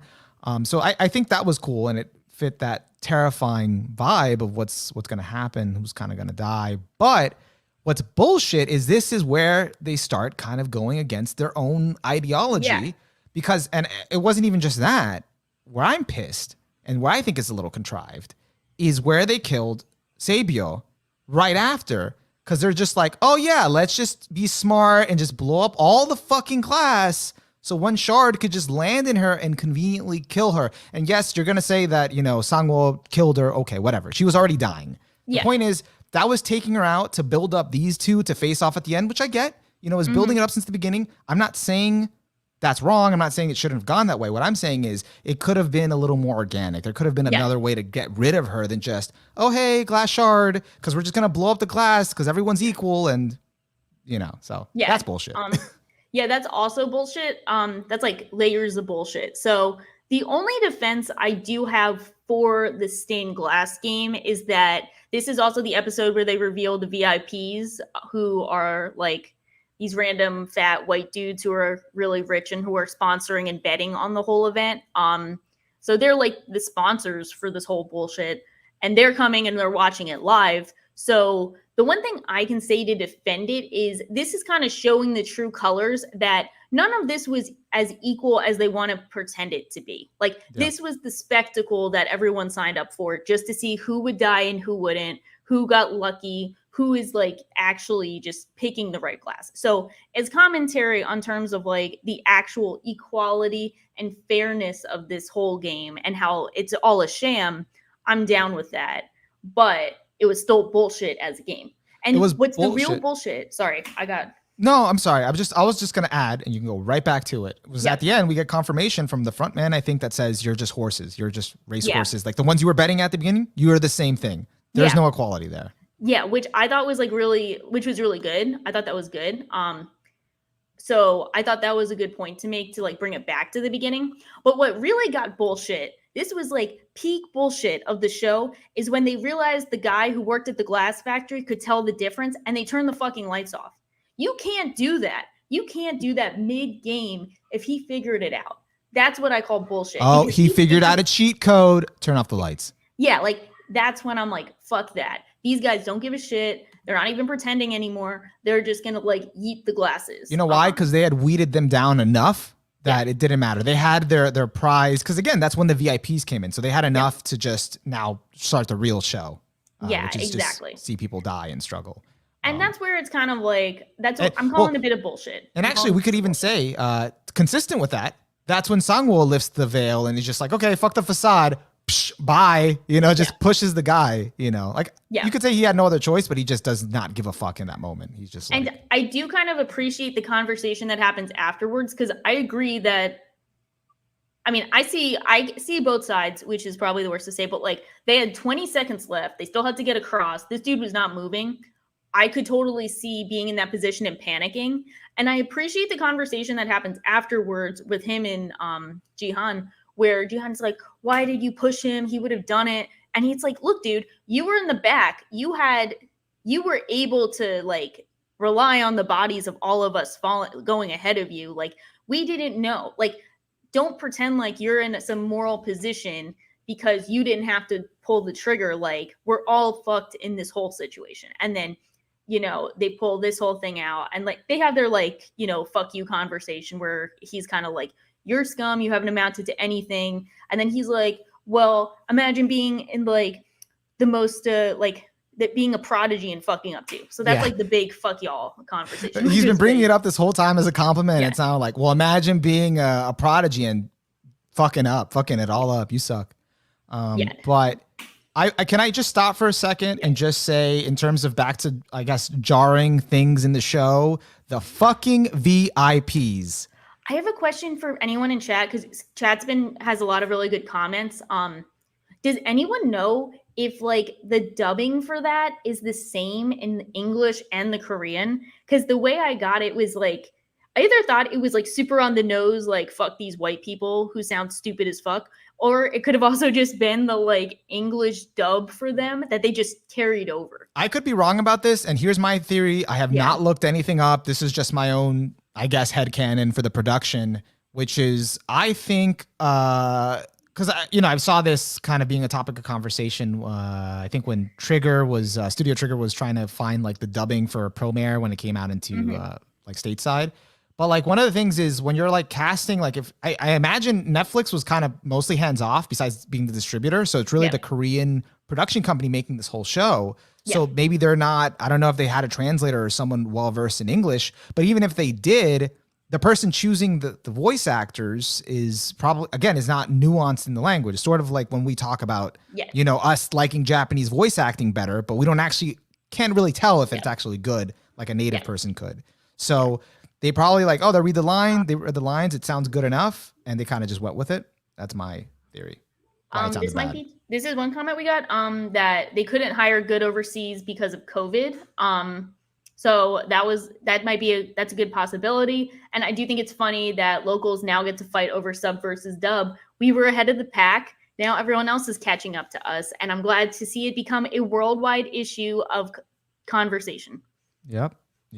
So, but yeah, I actually believe the COVID thing more, but I think the COVID thing works, but I know that it's like kind of a common trend that I've seen, at least in like anime, which is not the same as K-drama. Like it's not the same, but I think it is kind of like a common trope in Japanese or in Asian series where it's like dumb white person. And that was very fitting for these roles. These like very hard-headed, stupid sounding, very like just very basic rich white guys. Because, they sound so stupid and disconnected. Like, you know, you could make a case like that's just how they're supposed to sound. Like they're just supposed to sound like these assholes making like 69 jokes over But people's lives and stuff. Their line readings just did not sound real. Joey Bot in the chat confirms the VIP voices are same in Korean and English dub. So there we go. I kind of had a suspicion. Thank you, Joey. The one. Yes. Was it the detective guy? And also the front man had good English lines when they spoke had English. good. They were good. They were better than the fucking VIPs. Yeah, fuck the VIPs. We hate the VIPs in this house. I guess that's the point. Yeah. Is that a semi-good transition to talk about the detective and front guy subplot, or let's do it? Because the only other game is really the Squid Game, and that's really just which we knew. But I did like the Squid Game, how it was carried out. I like how it came out. It was very predictable in terms of like once he had the knife. I was such an asshole. Like I'm watching with my fiance, like who doesn't want my predictions, and I can't hold myself back. But you know, as soon as he's got the knife and he stabs down, and you don't see him stab, that he's stabbing next to his head. Yeah. He's not actually killing him because he couldn't do it. It's a very like anime moment. At least it was an I've watched moment. Enough that it's like, okay, he's not going to stab him. Come on. Yeah. But, you know, we knew the Squid Game was coming. It was the narration from the old man in the beginning. Obviously, it needs to end on the titular game. Yeah. But so I think that really leads into the ending kind of conversation about the actual ending. So in terms of the detective plot, that actually bothered me, that subplot. What bothered you? Because I've heard some criticisms for it, but what do you have to say? I just feel like I actually was kind of invested in that plot. I liked it because it gave you, because I was actually very interested about the inside, like kind of being a pink soldier, like kind of what goes on, the inner workings. And that's like his subplot gave you like that inside man kind of infiltrating and kind of seeing like where they sleep, what they do, what the rules are, how they act around each other. So that was very interesting. And I was wanted to see where it led. You know, and I know he was still searching for his brother, but that kind of gave me, you know, inside knowledge of that, and that was interesting. But then when he finds his brother, it just sort of just leads to nothing, and he just kind of gets shot. Now, a friend has pointed out to me that no body, no confirmation, he could still be alive. So if he is, then I'm cool with it. But besides that, it was just there. You know, it was kind of like, and he didn't connect at all with the main characters after that. He just kind of did his own thing. I agree with you, but I'm very firmly of the opinion that he and the main character are going to tag up in season 2, and figuring that whole thing out is what season 2 is going to be about. So I think he's going to be very prominent in season 2 because we didn't see a body, so he's got to be alive. So I think he, as the main character, is now invested in trying to destroy the Squid Game event. I think the detective is going to come in clutch, and it's going to be, you know, here's the information I gathered, and then we're going to see what the VIP who he captured for that temporary period is going to say that he has recorded on the phone. Because that's going to be a lot of information, especially about the like soldiers who get hired and just like the background of everything that we couldn't get out of the old man in the last episode. So I think he, with the contingency that he becomes a primary focus of season 2, and they just kind of let that one hang for the season 2 transition. That's the contingency in which I'm okay with it. If he doesn't show up again in season 2, then that was just a huge waste of time. Yeah. And you have to understand, guys, I see people commenting in the chat, you know, it is kind of, I hope he didn't die. You know, that would be better, because then it would lead to more. But the thing is, I'm also not putting a lot of stock in season 2, because after I finished it, I'm not saying it's not going to happen, but again, it's not planned. It hasn't been written. They haven't even worked on it yet. So it's not even a confirmed. Is that what they said? Yeah. They haven't even like, you know, they might have something, but they have to really think about it. It hasn't been planned at all. So I have no doubt in my mind that they'll have a season 2. Yeah. But it, like, I feel like they just left enough like loose ends that they could go to a season 2. So, but that's why I just wanted to kind of view this as like a standalone. Okay, how is this as just its own thing? Fair. And that's where I think I have another problem with it, that it left a few things like kind of just reliant on a season 2 to really give my like fully formed thoughts on it, you know? Yeah, definitely fair. I'm just so like, to me, it was just so like, this is the season 2 part, because especially the way the series ended, that's where I'm like, okay, the detective's coming back season 2. And I think it was kind of not obvious, but kind of obvious that like his brother was obviously still really involved. But I'm interested to see, how did his brother go from winning in like 2015 and now he's running the whole thing. Like, doesn't he have tons of money? So he should be kind of like chilling. Like, what's going on with that? Yeah, it just makes it feel like either people just keep going back or there's, I don't know, there's another tie-in. That's where my crazy crackpot theory comes in for the ending. But What's your crackpot theory? well, like it's not, I don't know. Might not even be crackpot. It's just like, it might not even be viable.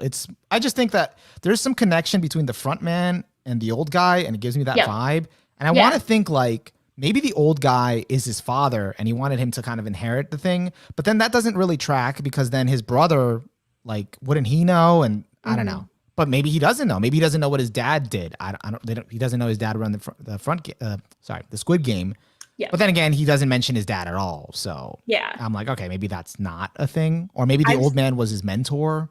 I've seen ridiculous theories that like the main character's dad was the old guy. But like, I don't know. I feel like they're gonna, I think now that I've seen theories that are like, did the old guy die at the end of the episode? I'm like, yeah, he actually died at the end of the episode. Like, he flatlined. He did that on purpose. He's dead.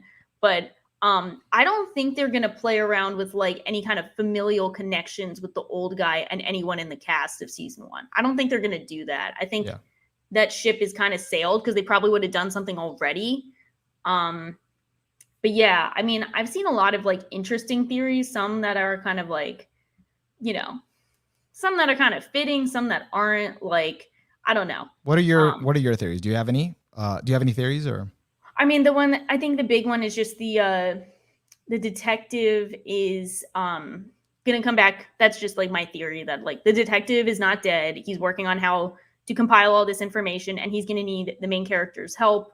I'm not sure if they're going to infiltrate the Squid Game. Maybe they'll try and become, I don't know how they will, because I've seen some people say like, oh, they're going to infiltrate as soldiers again. But I feel like that's already been played out. But we do have a lot that we need to learn about these soldiers. How do they get picked? How are they how are they trained? Like, how do they become part of this whole system? They're very like, because the only hint that we got was one of them was a cop. The guy that died early on, the actual number 29 that the detective kind of killed. No, he's not a cop. No, the detective put his stuff. He put it. Was it his ID? Was it his own ID? That was his ID. Okay, I wasn't sure if the other guy's ID dropped out. Okay, so then never mind. No hint. I don't know who these people are. Yeah. So we don't know who they are. We know that they're young. They made a huge thing of like, when the one was revealed in the second game, the one dude was like, holy shit, you guys are so young. And then he killed himself. So like, this could be some kind of metaphor for, mobilizing the youth who don't have any choice to try and be like part of this system. Might be something like that. Yeah. I don't really know, though. I think that's going to be a huge mystery that they have to expand on. I think that should be like a huge focus. Because it's also, what do they get out of it? Are they getting a ton of money, a ton of opportunities, free benefits, what's going on? But yeah. So in terms of I guess let's just get to the ending, like the actual last episode, the Squid Game, like thoughts. So I really loved it. I haven't really been this captivated with something in a while, in terms of like big TV series that I want to binge, that I can't get enough of, that I'm just trying to watch as fast as possible. I didn't really think I would like it as much as I did, because I haven't had a good experience with so many death games, but I think it provides the perfect amount of like societal food for thought and commentary, and enough entertainment, hype, meat-headed action that like strikes a good balance, where I feel like there's so much to say about it, along with so much to think about and so much to enjoy, all wrapped together. I think it's just like a really great experience. I think it is deserving of the popularity and the praise. And I know a lot of people are going to be against it because it is so popular, that like, if you're not enjoying it as much as everyone, then it's going to seem like a massive disappointment, which I do understand. But to me, it was a good time. I think the characters are really interesting. We didn't inherently say like San Woo. We didn't inherently get into San Woo. We kind of mentioned him throughout. I thought he's a great character. I think the main character is a great character. I think the fact that we could get behind so many characters in this series for such a short amount of time is a testament to the writing and the acting. Yeah. And, I think that's those are good points. But specifically with the finale, like kind of what happened in it though, I was questioning some choices. Like I thought the reveal of the old man and whatever, we've already talked about it. That was interesting. And the game that last game they played, which is the Yeah, bet, I like that. That was good. and he kind of died, and it's like they didn't really have a conclusion to it. The main character didn't really take away an answer as opposed he just basically said you lost, even though you didn't get to see it. I And then kind of disagree with that, just because before then he was like, well, he comes back, and of course he wanted to save his mom with the money, and it turns out she's dead. So like he falls into like a deep depression for an entire year, and he doesn't even spend any of his money. He's just kind of like a walking husk. Yeah. And then he gets the old guy's invitation to come, and they have this other game kind of challenging the hope of humanity, and he ends up winning because the homeless person was helped out by a random stranger before midnight. So, but after that, instead of saying after he won, that's when he got reinvigorated with life. He found the girl's brother. He gave her to Sanwoo's mother, and he gave them a lot of the money. So, and then he's going over to go see his daughter. So that's when he kind of like reinvigorated. That's where I disagree. Himself. I wouldn't say he's reinvigorated. I felt like he's still like really like really mixed about how he feels about it. Yes, he's using the money, but he's not completely happy with it. So at first I thought like, something about him is like something inside of him is just deeply like disturbed, or not that he's disturbed. He's fundamentally traumatized from the events of the game. He's bothered because of the weight of having this money. And so one of the most jarring things I know for most people, for me, I was kind of scratching my head, was the red hair, the change, because he went from Korean John Wick to Korean Ronald McDonald, as my friend pointed out. And it was weird and it was really jarring. And I had to like really think about it. Like at first I was like, okay, I don't get what they were trying to say here with it. But I think after thinking about it some more, it was really like an act of defiance of sort of like, they want him to play this certain role. They want him to be happy with the money he got, to just live his life, kind of like conform, whatever, now become a VIP, do whatever, just become one of them and enjoy the life of the rich. And he's kind of sticking the finger to them and being like, you know what? I don't care. Like, does the red hair, like, you want me to look good? All right, I'll do red hair. You want me to, do this at the end, take the airplane? I'm going to, he's probably going to infiltrate the Squid Game now. Yeah, well, I think that's one of the underlying themes of the series between the soldiers who are in red and then the tracksuits is this like under this consistent conformity amongst everyone, whether it's the players or the soldiers. So him dyeing his hair is a very like anti-conformist statement. So I think you're right on the money with that's him kind of like rebelling. And I do think that like he's rejuvenated in the sense that he's taking proactive actions, but he's obviously like going to be he's not going to be his old self because of the traumatic events of the game and everything that happened to him and how it was ultimately pointless for his inherent goal to save his mom. So he's going to be deeply traumatized for the rest of his life and will never be fully reinvigorated with life. But I think he has that spark now to kind of fight back that he didn't have after the game. Yeah, it just felt like, I guess for most of the episode, it did like, I get the depression but then even after meeting the old guy, he doesn't have a drastic change. Like it doesn't fully feel like he's completely found the answer yet, like what he wants to do, and I think it's not until the end, like the very end, when he's getting on the airplane, and that's where I was left unsatisfied because it's leaving it up to season 2 to really, because he still doesn't know what he's going to do there. He's just kind of like, nah, fuck this. I'm going to walk back. And then he's going to have to figure that out. So, yeah, well, I wouldn't expect like an immediate drastic change because I don't think that would be realistic given like, what got him in that situation in the first place is the death of everyone around him and his own mother's death. So I think him being a walking husk and then getting some life breathed into him by reassuring him of the hope of humanity. I think those are small steps, but I do think like, not just the hair change, but like, adopting the son and giving him to the guy's mom and then giving them half of the money. That's a pretty drastic change. Like that's a pretty big move. And that's what I wanted to see from the end of him coming home anyway. I wanted to see him kind of take care of those people, kind of live up to the promises he left with the last two.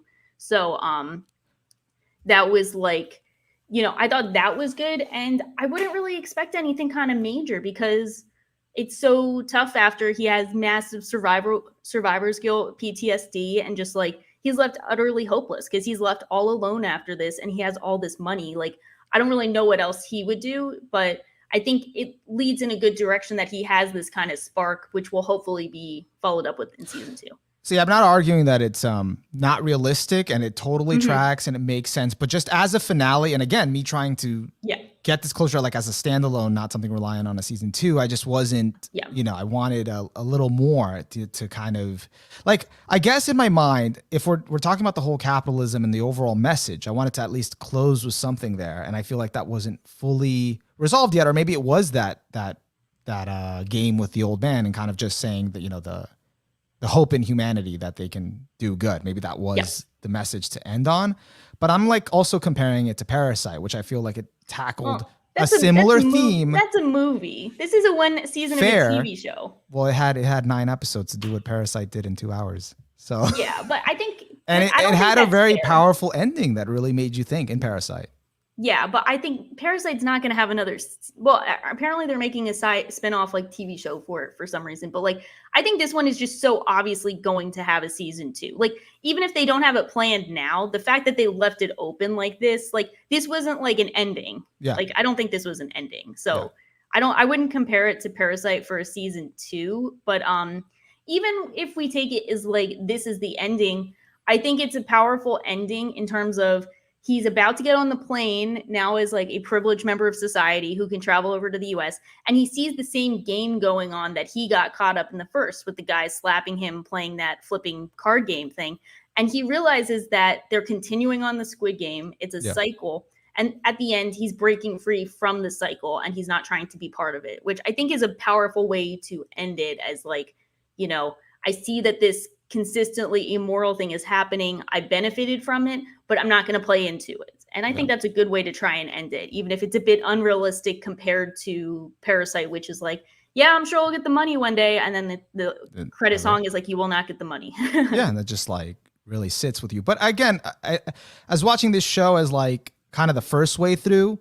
Like I was like, all right, I'm a little unsatisfied because I wanted that gratification of an ending. Like what did this all kind of lead to? But after sitting and thinking about it, it's like, okay, this really did track because he started we watch episode 1. He started with his mom and kind of asking her for money and whatever. He's like strapped for cash and kind of living the way he is. And at the end, he doesn't have a mom anymore. She's dead, but he has all this money and he's not happy. He doesn't get that redemption that a lot of times you see them get. Like he doesn't get that redemption from his mom that he had the money to finally take care of her. And he's not saved of that one task, which is unsatisfying, but I'm happy with it because it wouldn't work if he won too much. It wouldn't work if he won that and got to live happily with his mom. He's got to be at the brink of despair, even worse after winning than he was at the beginning. Because he can't be happy if the Squid Games are still going on and people are still dying for all of this shit. Even though it is their choice, but it's also they don't know that they're signing up to be human cattle. At the end of the day, when they reveal the glass bridge and it's like, fuck y'all, you're not equal. Fuck y'all. Hate the glass bridge. Chat is having. Sorry, go ahead. Sorry, I wasn't sure if you had more to say on this because the chat is having a very intellectually engaging conversation that I don't know if we can. We got to talk about the slapping Chad, The slapping Chad. So it's so funny. Someone asked, who is the favorite DILF between Jihan, Sanwoo, and the slapper? So I don't think he counts, but I was team detective before the show even told us that he was like super good looking via the pervy old guy, old rich guy. Yeah. The detective. Okay. Yeah. I was team detective from the get-go, but everyone in the show is good looking. Everyone has rights. I think they're all really attractive. So it works out. Even when they're made to not look attractive, everyone is like still killing it. But slapper guy though, slapper guy had the drip. He's an enigma, man. He's interesting. He got everyone into it. At the end, you're just like, what's his deal? Like he's just a recruiter and he just, he's piecing out. What's his deal? We need to know the lore of the like. slapper What if guy. He's the true mastermind? Like what if like they just make him like kind of like kind of unsuspecting because he's just a recruiter.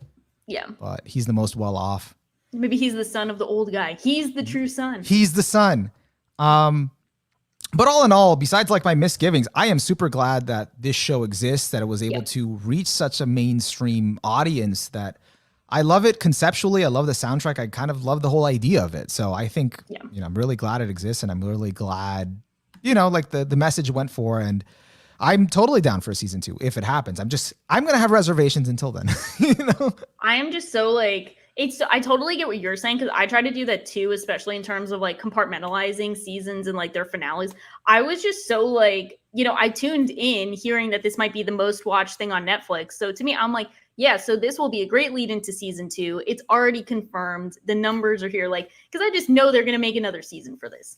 I feel like they're also full of shit when they're like, yeah, we don't have it planned. They have it planned. They wouldn't leave it like this if they didn't have it planned. Let me word it better than not that I don't believe a season 2 is going to happen. It's in the bag, but it's more of is season 2 gonna like live up to season 1, or is season 2 not gonna feel organic and not gonna feel like something that flows well because the main premise is already done and here they're just sort of trying to keep it going for the numbers? Is there enough story to still tell? That's what I was thinking, because I think it has to be a very big mix of they have to carry out part of the Squid Game because that is a huge draw to people, is the like death game aspect with kids games. Like they can't not do that. That's like half of it. But they have to do a lot of world building and lore and investigation. So I'm not sure how they would go about it, but it is kind of like they got to do like kind of like a second Hunger Games where it's like you got the Hunger Games going on, but then you have people undermining it in the meantime, and it leads to like destroying the Hunger Games and the society as a whole. So like,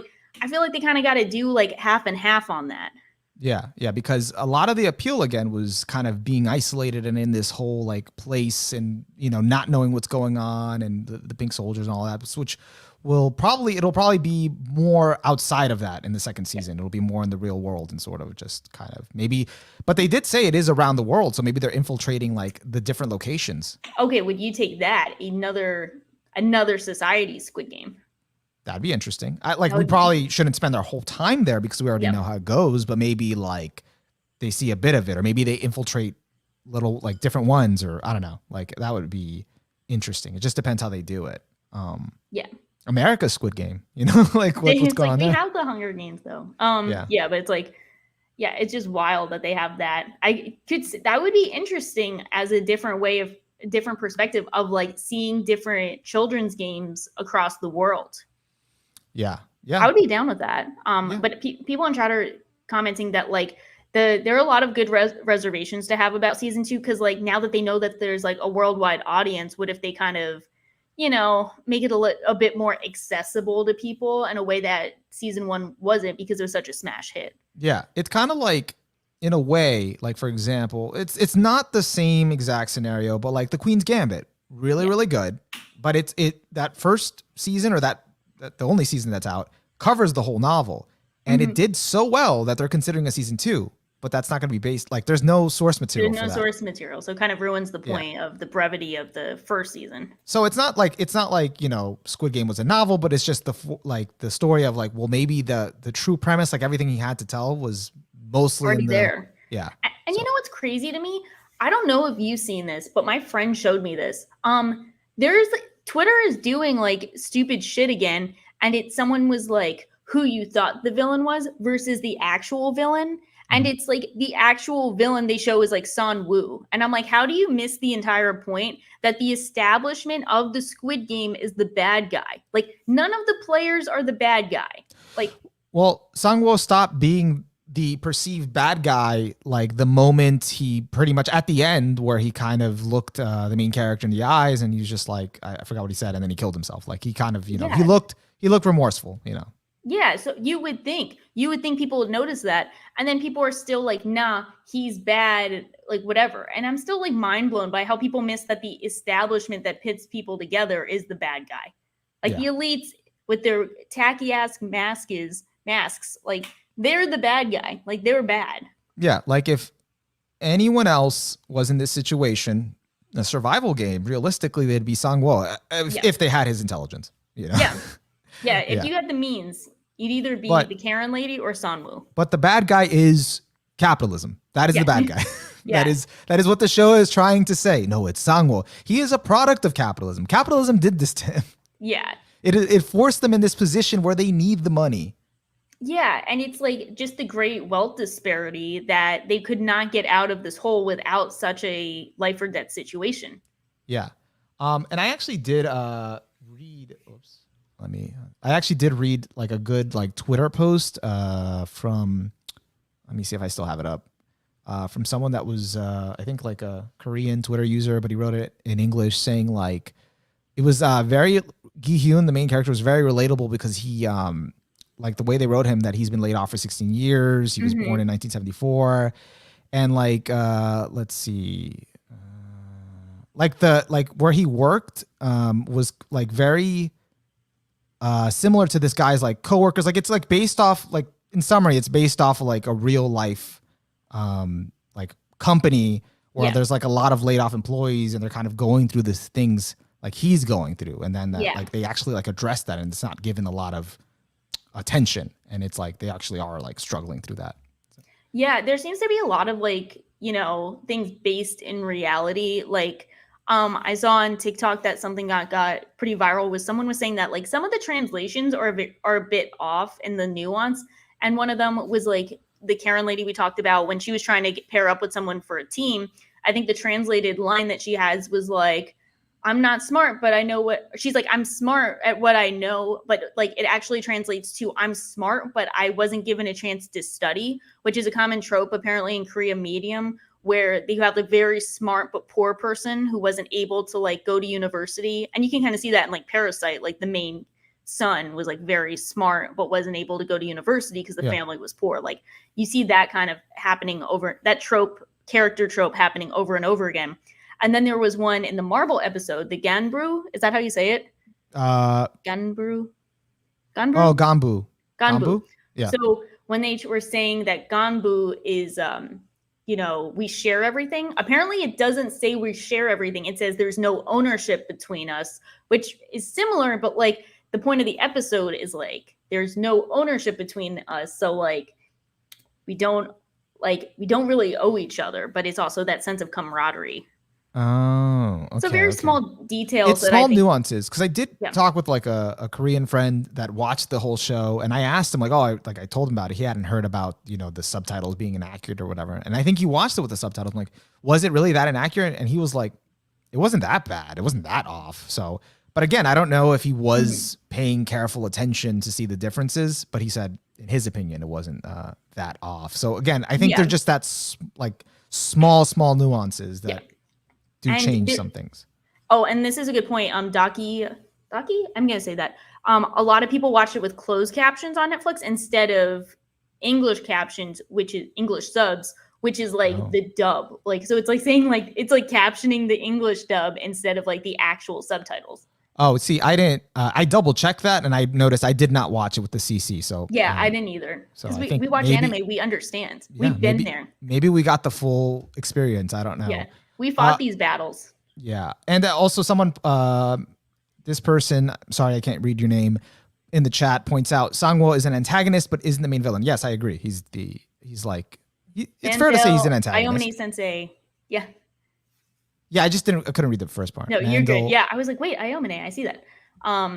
Yeah. And that's so true. Like he became an antagonist, but he's not the major antagonist. So I see so many people kind of missing the point and making Sanwoo like the final boss, and I'm like, okay, maybe the show is not on the nose enough. Maybe it needs to be more overt and be like, no, this guy is not the bad guy. He's just as much of a victim. He just became the true villain because he gave up his humanity by the end of the games. Yeah like the VIPs were very on the nose, but in terms of why people would be seeing him as the villain, because it's very common to just you're relating, you're putting yourself in the shoes of the main character, and you're watching it obviously as entertainment, and you're seeing this character being an asshole and kind of ruining this whole thing for you. So you're not really seeing it for the message. Ali. It's also Ali. Oh, okay. It's because of Ali. Because he killed him, they're like, hate this guy. And another complaint I've seen is that this isn't a major complaint. Like most people are like fine with this, but I've seen some people complain about Ali's presentation as like, I saw one, it's like, well, why is he presented as this? And it's like, apparently he's very accurate portrayal of how immigrants are treated in Korea. Like, discrimination, looked down upon, not really like, exploited, it seems like a pretty accurate portrayal. Yeah. But I think it speaks a lot that he's the most beloved character in the series because he's so humane and compassionate. I'm so glad that they, got a non-Korean, like a minority character in the show. I wasn't expecting that. And he actually played a prominent role. I thought he was just kind of there, was going to be there. Daki asks, who's Onimaru's favorite character? We know Shocking's is Gi Hyun. I think it's the old man. I really like. You like before Yeah, like I don't and like. after the reveal? Yeah, I think he's like fucked up, but he was just like really interesting to me. And also, I really liked his dynamic with Gi Hyun, and when they were like, "Oh, we're Gambus." But you know, second is Saibyo. She's attractive. She's great. Did you see that she gained she gained 16 million Instagram followers? She deserves it. She does. She's really gorgeous. She's also the Louis Vuitton brand ambassador. Oh, she's killing it. Okay. So I actually have been seeing this meme going around that's really funny about like how she's like into this. She's recently obsessed with like insert title this fandom, and it's like really funny. I think it's just what the world needs right now. Yeah. We should make one with her after this episode, and it's like, I'm really into just Weebs. I think it's what the world needs right now. Exactly. We're gonna quote retweet our original tweet with that. Yeah, I think she's great too. I do like her character. I just kind of wish we got a bit more. But I do get that kind of the point of her character is that she keeps to herself because she's a North Korean immigrant, and apparently it's really obvious that she speaks with like a North Korean accent, so people kind of like discriminate against her when they hear how she speaks. Okay. So yeah, that was interesting. Kind of that whole backstory, and it was nice that Gi Hyun took care of her little brother. I didn't think he was gonna kind of have the other lady. Sungwoo's mom adopt him. That was actually really smart because I'm thinking at the end, I'm like, okay, he lost a sister, the other woman lost a son. Let's just put them together. They lost people, now they'll be good. That's it. It works out. And he does not have the capabilities to raise anyone. Him? Yeah, Gi Hyun. He's so fucked. He's got red hair now. He's not taking care of anyone. I mean, he can't fully even take care of his daughter. So, and then, and I did think about Ali's family. Like, oh, he didn't take care of them. But then again, he did tell them to get out, he gave them as much money as they got out. And he didn't relay the information of his family. They didn't have that pack. So he couldn't have found them either way. Yeah. But I think they're good. It's just that they won't have Ali, which is really important, but it is what it is. At least they'll be able to live their lives not knowing what happened to him. Is there anything else that we haven't mentioned about the show? Any other thoughts?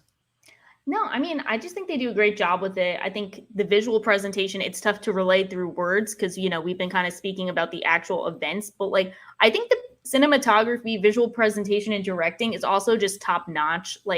The juxtaposition of this very innocent setting, this childhood setting that's very nostalgic to so many people, and having that be related to these violent games of survival, I think is very powerful in that it elicits a very visceral reaction when you see, red light, green light in this kind of innocent looking but still fucked up field, and you see people gunned down for losing. I think they do a really great job of making you feel the visceral dissonance between the events and atmosphere. Yeah, and I love the colors because it feels like the colors, the setting, how they have all these, buttons, the piggy bank, everything. It just feels like another world. Like they're transported to this own, this kind of place that exists with its own rules, on its own, where they're just trapped here. And then they have their own rules and all of that. So I thought that was very interesting when the detective was exploring that. All things considered, he was very competent. You kind of always are worried, when are they going to fuck up? But he did good. Yeah. But the whole aesthetic is, I feel like that's part of also why it resonated so much with the mainstream audience. Cause it's not only, I feel like it's story, but also visuals, because that stays in people's heads. And even though there are some things that people find really ridiculous and that's memeable, and that also makes it funny, it also it's because of the power of visual storytelling and what you can do with it. Yeah. Something that caught my eye or caught my attention is how a lot of it is kind of presented in this very dramatic way, specifically the teams falling in tug of war. That felt very dramatic and kind of over the top. And it made me think that they could possibly do a live action anime adaptation of something with this style, all these elements included. I think whatever over the top series could be adapted into live action. I think this director could do it. And that's all as far as my thought process went. But I was they can do something. They can make the moves. So the tug of war game convinced you that they can do an anime. that the over the top presentation of that and like the Glass game, like just the way they directed and shot those and how dramatic they can be, and with the arts design and like the color palette, I'm like, they could pull off an anime adaptation of something with the like live action anime adaptation with this. I think they could pull something off. Or they could do another show, like a completely different concept. Or they could just make Squid Game season 2. They could just make the second season. That. I was saying, because we also need more live action shows that kind of have like these cool like set pieces and sort of like, you know, kind of otherworldly kind of feel. Even though I'm describing it poorly. Like I don't mean fantasy, but just it feels like, you know, with the soundtrack and like you're somewhere else, you know. Death Parade. Let's see that Death Parade adaptation. Yeah. All right. So I think we about covered everything we wanted to say about Squid Game. It was a really fun time. Can't wait for season 2 whenever it comes out. You know, I'm not like, you know, dying for it yet, but I think I can hold out. I think I like it a bit more than you do. I'm going to guess. I think you're right. Yeah. I think I do. I think you do. Just my guess. That's why I thought really liked it. This was going to be interesting. I mean, I really liked it, but I think you came away with it more strongly than I did. So I'm like, oh, this is going to be a good conversation. Yeah, flip-flopping from last time. Yeah. No, I think it was good. Like it was good that now we're really kind of flip-flopping from our Mushoku Tensei pod. So I think we're in the same boat, but I still have a lot of appreciation and love for Squid Game. So that's cool. What would you give it as like a ranking? Okay, so when I first finished it, solid 7 out of 10.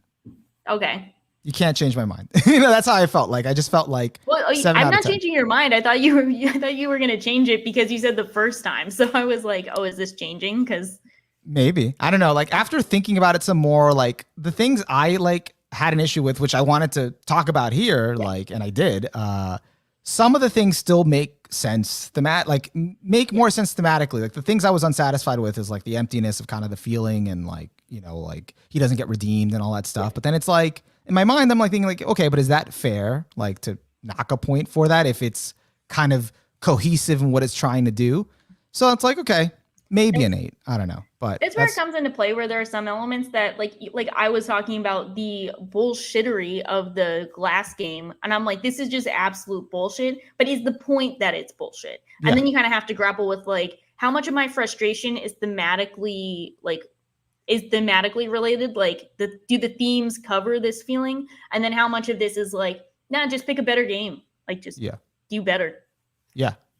Yeah. And I feel like again, the 7 isn't bad for me. Like I could still love the show, but I felt like I had a few too many things that I was like, okay, you know, the bullshittery that we were just talking about. But then there are some things that, again, thinking about it, I'm like, is it fair to, you know, like, is it still kind of telling the story? So, but for now, let's leave that 7 out of 10. Yeah, I think I'm at a solid 9 for it because it was just like, I wasn't really bothered by the small things like that. Like you mentioned, like even the small stuff, I'm like, oh yeah, well that kind of works for this, and this. And, so, I mean, I just really loved it. I haven't really been this gripped by something in such a long time. And I like thinking about the show. And I think that's something that sticks with me is like, I enjoy thinking about the characters, the themes, the possible mysteries of season 2. And I always appreciate when I'm left with a lot of food for thought. And I think that's what will overshadow the possible misgivings over bullshit Glass games for stupid rich people.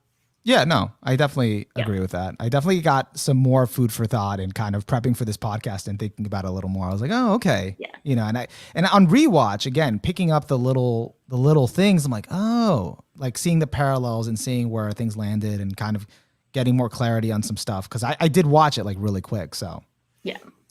But anyways, I think that's about it for this pod. I hope you guys enjoyed it. Right now, actually, we have our hot take submission out on our Twitter. So if you go check our Twitter and you're interested in telling us any hot takes you may have, feel free to offend us. We have a form. You can submit one hot take, and that'll be for a near future pod where we will go up against our community and their hot takes. Just Weebs versus Weebs. Yeah, exactly. Just Weebs versus other Weebs. We're all Weebs. But besides that, let us know what you guys thought about Squid Game. What's your rating for it? Do you agree with mine? Do you agree with Shaw? Do you have any other issues that we didn't mention? Let us know in the comments. And any other kind of maybe like 15 small facts you might have missed about Squid Game, any kind of fun fact. I'm a sucker for those. And like, hopefully you guys have found more interesting ones than I did. Like, so feel free to share, just share the wealth, share anything you've noticed or just anything, because I think we're kind of at the peak of discussion where where it's like, any other days from now, like a few days from now, it might be too late because everyone will be oversaturated with Squid Game talk. But now we're like, this is the talking time. This is the window. Yeah, we didn't really want to oversaturate anyone, but we also really wanted to talk about it. And it's nice, like we said earlier, that we caught it kind of during the hype. So, because it's really fresh in our minds. Let us know if you like the episode and subscribe if you haven't already. And besides that, we're going to be back next week with another episode. So remember, the important thing is more than the media we like and, our disagreements from what this show showed us, people are more important, because even if it might seem like we have no common ground, we all share something universal, like, Shocking's name now kind of being forever ingrained in my head as not shaking anymore. But anyways, we're just Weebs. And we love Ali. Yeah. Ali's great. He died too soon. Rip. All right. Post show? I'm down for a bit if you are. Yeah, I'm down. Maybe we can talk about something else. What do we even speak about? I'm already typing out our meme. I'm getting excited that I'm typing out our meme for what's her name? I always Hyeon Jun? Is that how you say it? How do you say her name? I can't tell. Which character? The one you were simping for. Everyone's simping for, not just you. Sabio, or the actress's name? The actress's name. Oh, I can't. Sabio is the good. Yeah, I don't know her actual name. Yeah. Yeah. Yeah, so I'm going to tweet that out. That's so funny. I think that's such a funny meme. I love that. Yeah, that was a fun time. I had fun. Yeah. I had fun with all of the above. Anything you're kind of like currently excited for post Squid Game? Like anything you're looking forward to watch? Are you excited about the new anime season? I am slightly excited for the new anime season. I have I may or may not have checked out a seasonal or two already. Nice. I might have done it. How about you? Ahead of the game. I checked out, let's see. Well, one was a sequel. I talked about it earlier. That was yesterday. Yeah. I have been watching, I was on the second episode of another sequel. So that was yesterday. And I did check out one new anime. Yeah. From the new season. Which one? Blue Period on Netflix. I heard they are going to butcher that. I'm immediately switching to the manga. Yeah, that's what I watched the first episode. I really liked it, but I liked it because of the source, like the message and what was trying to say. But I felt like the production's not that great. So I'm like, I'm switching to the manga because I really want to read this or get the rest of the story. Besides that, I did check out Mushoku Tensei last week, the new season. How was it?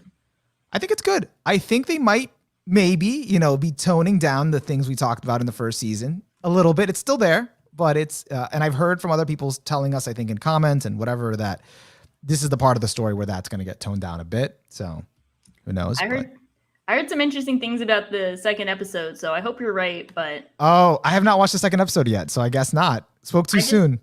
I don't know. I don't know though. Cause like, all my gripes and stuff, all the above, we've been there, done that. There does get to a certain point where even with what the show's about, what they're doing. And it's kind of weird when people kind of complain about it, if it's doing the same shit, but in season 2, cause then you're kind of like, but you knew what it was about. Like you finished season 1, like, it's about this, unless it's doing something like really drastically more extreme one way or another. Like unless they amp up whatever is going on in season 1 and season 2, it's kind of like, we've been here, done that. Like we know what the show is about. So it's like, why are you bothered now and not before, I mean, I already know what it's about, so I Yeah. think, yeah, I'm already in for the ride. I'm curious to see where it's going to go. I'm like, what can they possibly do now? And then they go and do something. Well, fuck, never mind. Spoke too soon. But no, Yeah. I know what it's about. So Yeah. Yeah. I'm good for it. And yeah, I think I realized after our pod last time, like, I think I'm a little desensitized also to some of this stuff. So it just doesn't like bother me as much. But there are certain moments that I did mention that were like, I hope that happens less. Yeah. But, yeah, definitely. yeah. And it's easy, kind of like when you watch so much seasonal anime and the shit that comes out to get desensitized. So Yeah, that's how I felt when I was like, so I episode 2 is not. I'm not sure if that's referred to me or what Onimaru was talking about. I'm not even sure. I just saw someone getting yelled at Twitter, so please do not take anything I'm saying super seriously. So because I'll find out myself firsthand. No, but in referring to desensitization, whatever. desensitivity. Desensitivity. I got desensitized to a lot of like anime bullshit because I watched like Nisei Monogatari and End of Evangelion in a week. And I think after that, it was like Interesting transition. Yeah. nothing can stop me. And then I watched like No Game No Life a couple weeks after, and I know No Game No Life gets a lot of criticism and like rightly so for all the like lolly fan service. But at that point, I was just like, I've seen worse. I've seen it all. I've stared into the abyss, and it stared back, Said hi. I'm not phased. The other show that's a sequel, and we can come back to this, but that came out today, and I was surprised it came out so soon. Demon Slayer season 2. Is it season 2? I thought they were just recapping the movie, right? No, it is season 2. Is it season 2 already? Oh, damn. Yes. Is it on Crunchyroll or because the official season 2 trailer came out yesterday, so today it came out. Oh, that's wild, actually. Wait, where is it streaming? Yeah, second season. It's on Crunchyroll, I think. Not on Funimation. We win. Yes, we win no Funimation now. Player. I'm not getting Funimation. Yeah. Not getting it no matter what. Oh, I thought you do have Funimation. No, I complain about Funimation. I've tried so many times to get Funimation, and it doesn't work every time. It still doesn't work. I still deal with it, but hey, when I'm desperate, I resort to other measures. Yeah, it's just not happening. Yeah, and that's kind of it in terms of stuff that is on my radar. And I did check out Tact OP Destiny, which was like anticipated. I tried that. Yeah, I checked that out too. Did not like it. Oh, you didn't? I don't blame you because I was like, so is it? I just didn't give a shit about the characters. I just didn't care. I'm probably gonna stick around for a bit, but I'm definitely not super compelled. I'm not super compelled, but I was like, okay, I'm curious enough. We'll see what happens. And then I tried Platinum and the one that's made by the creators of Death Note. Yeah, Platinum End. I read a few chapters into the manga. It was like a monthly, and it just I don't know, wasn't as good. Yeah, I think it was. I tried watching it. It looked bad. The concept was not good. I was like, I'm too old. I can't do it. It's very edgy. It's very like angry teenage edgelord. Like the dude without light intellect. Off. What? Without light intellect. Yeah, because Death Note is kind of edgy too, but it gets away with a lot because it's like genuinely smart and clever in how it presents a lot. So you can kind of like, the edginess kind of like is part of the fun because there's a lot more to it. Whereas this one just felt like very edgy and not a lot of the intellect and intrigue of Death Note. And it looks ass. Like the anime adaptation for it looks ass. So like that doesn't bode well. I hear something's been going on recently, which is not surprising with anime productions because I heard World End Harem aired one episode this season and now it's been postponed the rest of the episodes till 2022. Oh, weird. So some stuff's going on. Fingers crossed. I mean, hopefully just rooting for season to get through well. Walt Will pointed out in the chat, it's season 2, but Mugen Train, I guess they're recapping Mugen Train or that's what I thought. I heard they're going to recap some of it for season 2. Okay. All right. I'm less excited. I want to see, I was catching up to Maid Dragon from last season, so I was excited for that. And then I wanted to, I still got to get on 86 part 2. And then It looks like there's some fun slice of life shows this season with Komi-san. I'm still not sure if that's technically out or not.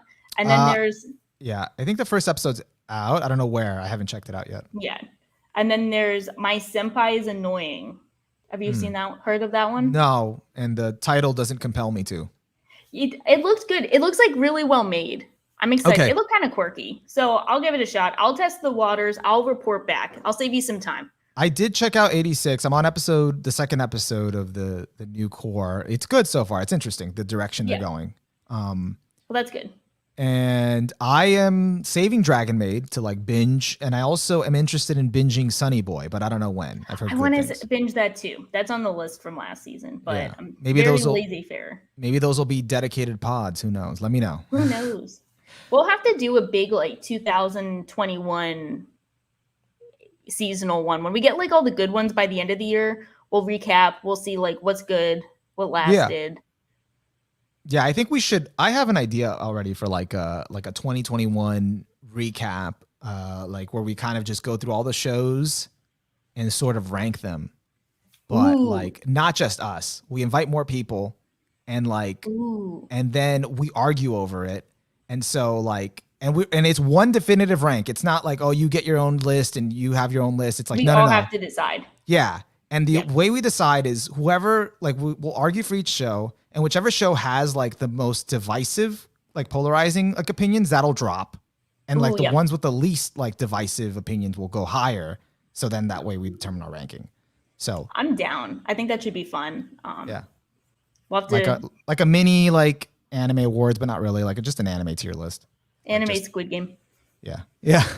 Exactly. That'd be fun. I'd be down. We could talk about the fall anime next week. We could do that. I might catch up. I might be good because I am determined to get to 500 completes by the end of this year. It's kind of it's a long haul, but I have enough movies that I need to finish that I might be able to pull through. But like, I gotta stop being in the 400s. I gotta move up because I want to be able to when I want to have 500 completes and actually like make progress in like seeing some big things. I want to see some shows that we have discussed about seeing. Kind of become the elitist within, and then I can then after 500 I can quit because I can say I've seen 500 anime and I'm done. That's the all medium's you need. over. I mean, I could have quit then a few months back. Yeah, I'm you're still already here. doing overtime. But there are still some classic, like really notable shows that I have not watched yet. I don't have under my belt that I feel like compelled, like I need to understand. I need to watch it. Two of which, or three of which I think. I don't know, maybe 2 or 3. Well, we talked about it recently. One was you wanted me to watch the Tatami Galaxy, Ping Pong, then there's Hyoka, and then Kyosokiga. Yeah, I'd say like most of those are 2 of them are a bit more classic than others, but all worthwhile. But yeah, like kind of like notable to some extent. Yeah, we should do a future pod that's like oldies pod where we watch the like old elite shows that people want us to watch. But, I think that sounds a good idea. Because it's like the Ashina no Joe, the Rosa Versals, or Versailles. Yeah, actually, you know what? I heard that you wanted to have a Paranoia Agent conversation. I did. I love Paranoia Agent. And I've always been interested in watching it, and I've never gotten to watch it. So if you're down, whenever I do watch it, we can talk about it. That would be fun. We could do just a mismatch of like talking about different shows, like no theme of connectivity. It's like we just are talking about these 3 shows. Yeah. So it's just like just jumping around to all these shows with no connective tissue in between. So yeah, I think that would be fun. We'll have to make a list. Chat post show has pretty much just become us planning future pods. Yeah. Thank you. Thank you for tuning in. Thank you for tuning into our planning process. Yeah. But yeah, I think that sounds good. I think fall anime next week. If you have a master list of stuff you want to watch, maybe you can tackle the things I don't want to tackle. Yeah, we'll just tag team the different elitist shows and be like, I will co-sign your opinion. Yeah. You should check this out. You should not. Yeah. All right. I think we're going to head off here. But thank you guys so much for joining us. We will definitely catch you next week. And besides that, have a great rest of your week. Oh, there you go.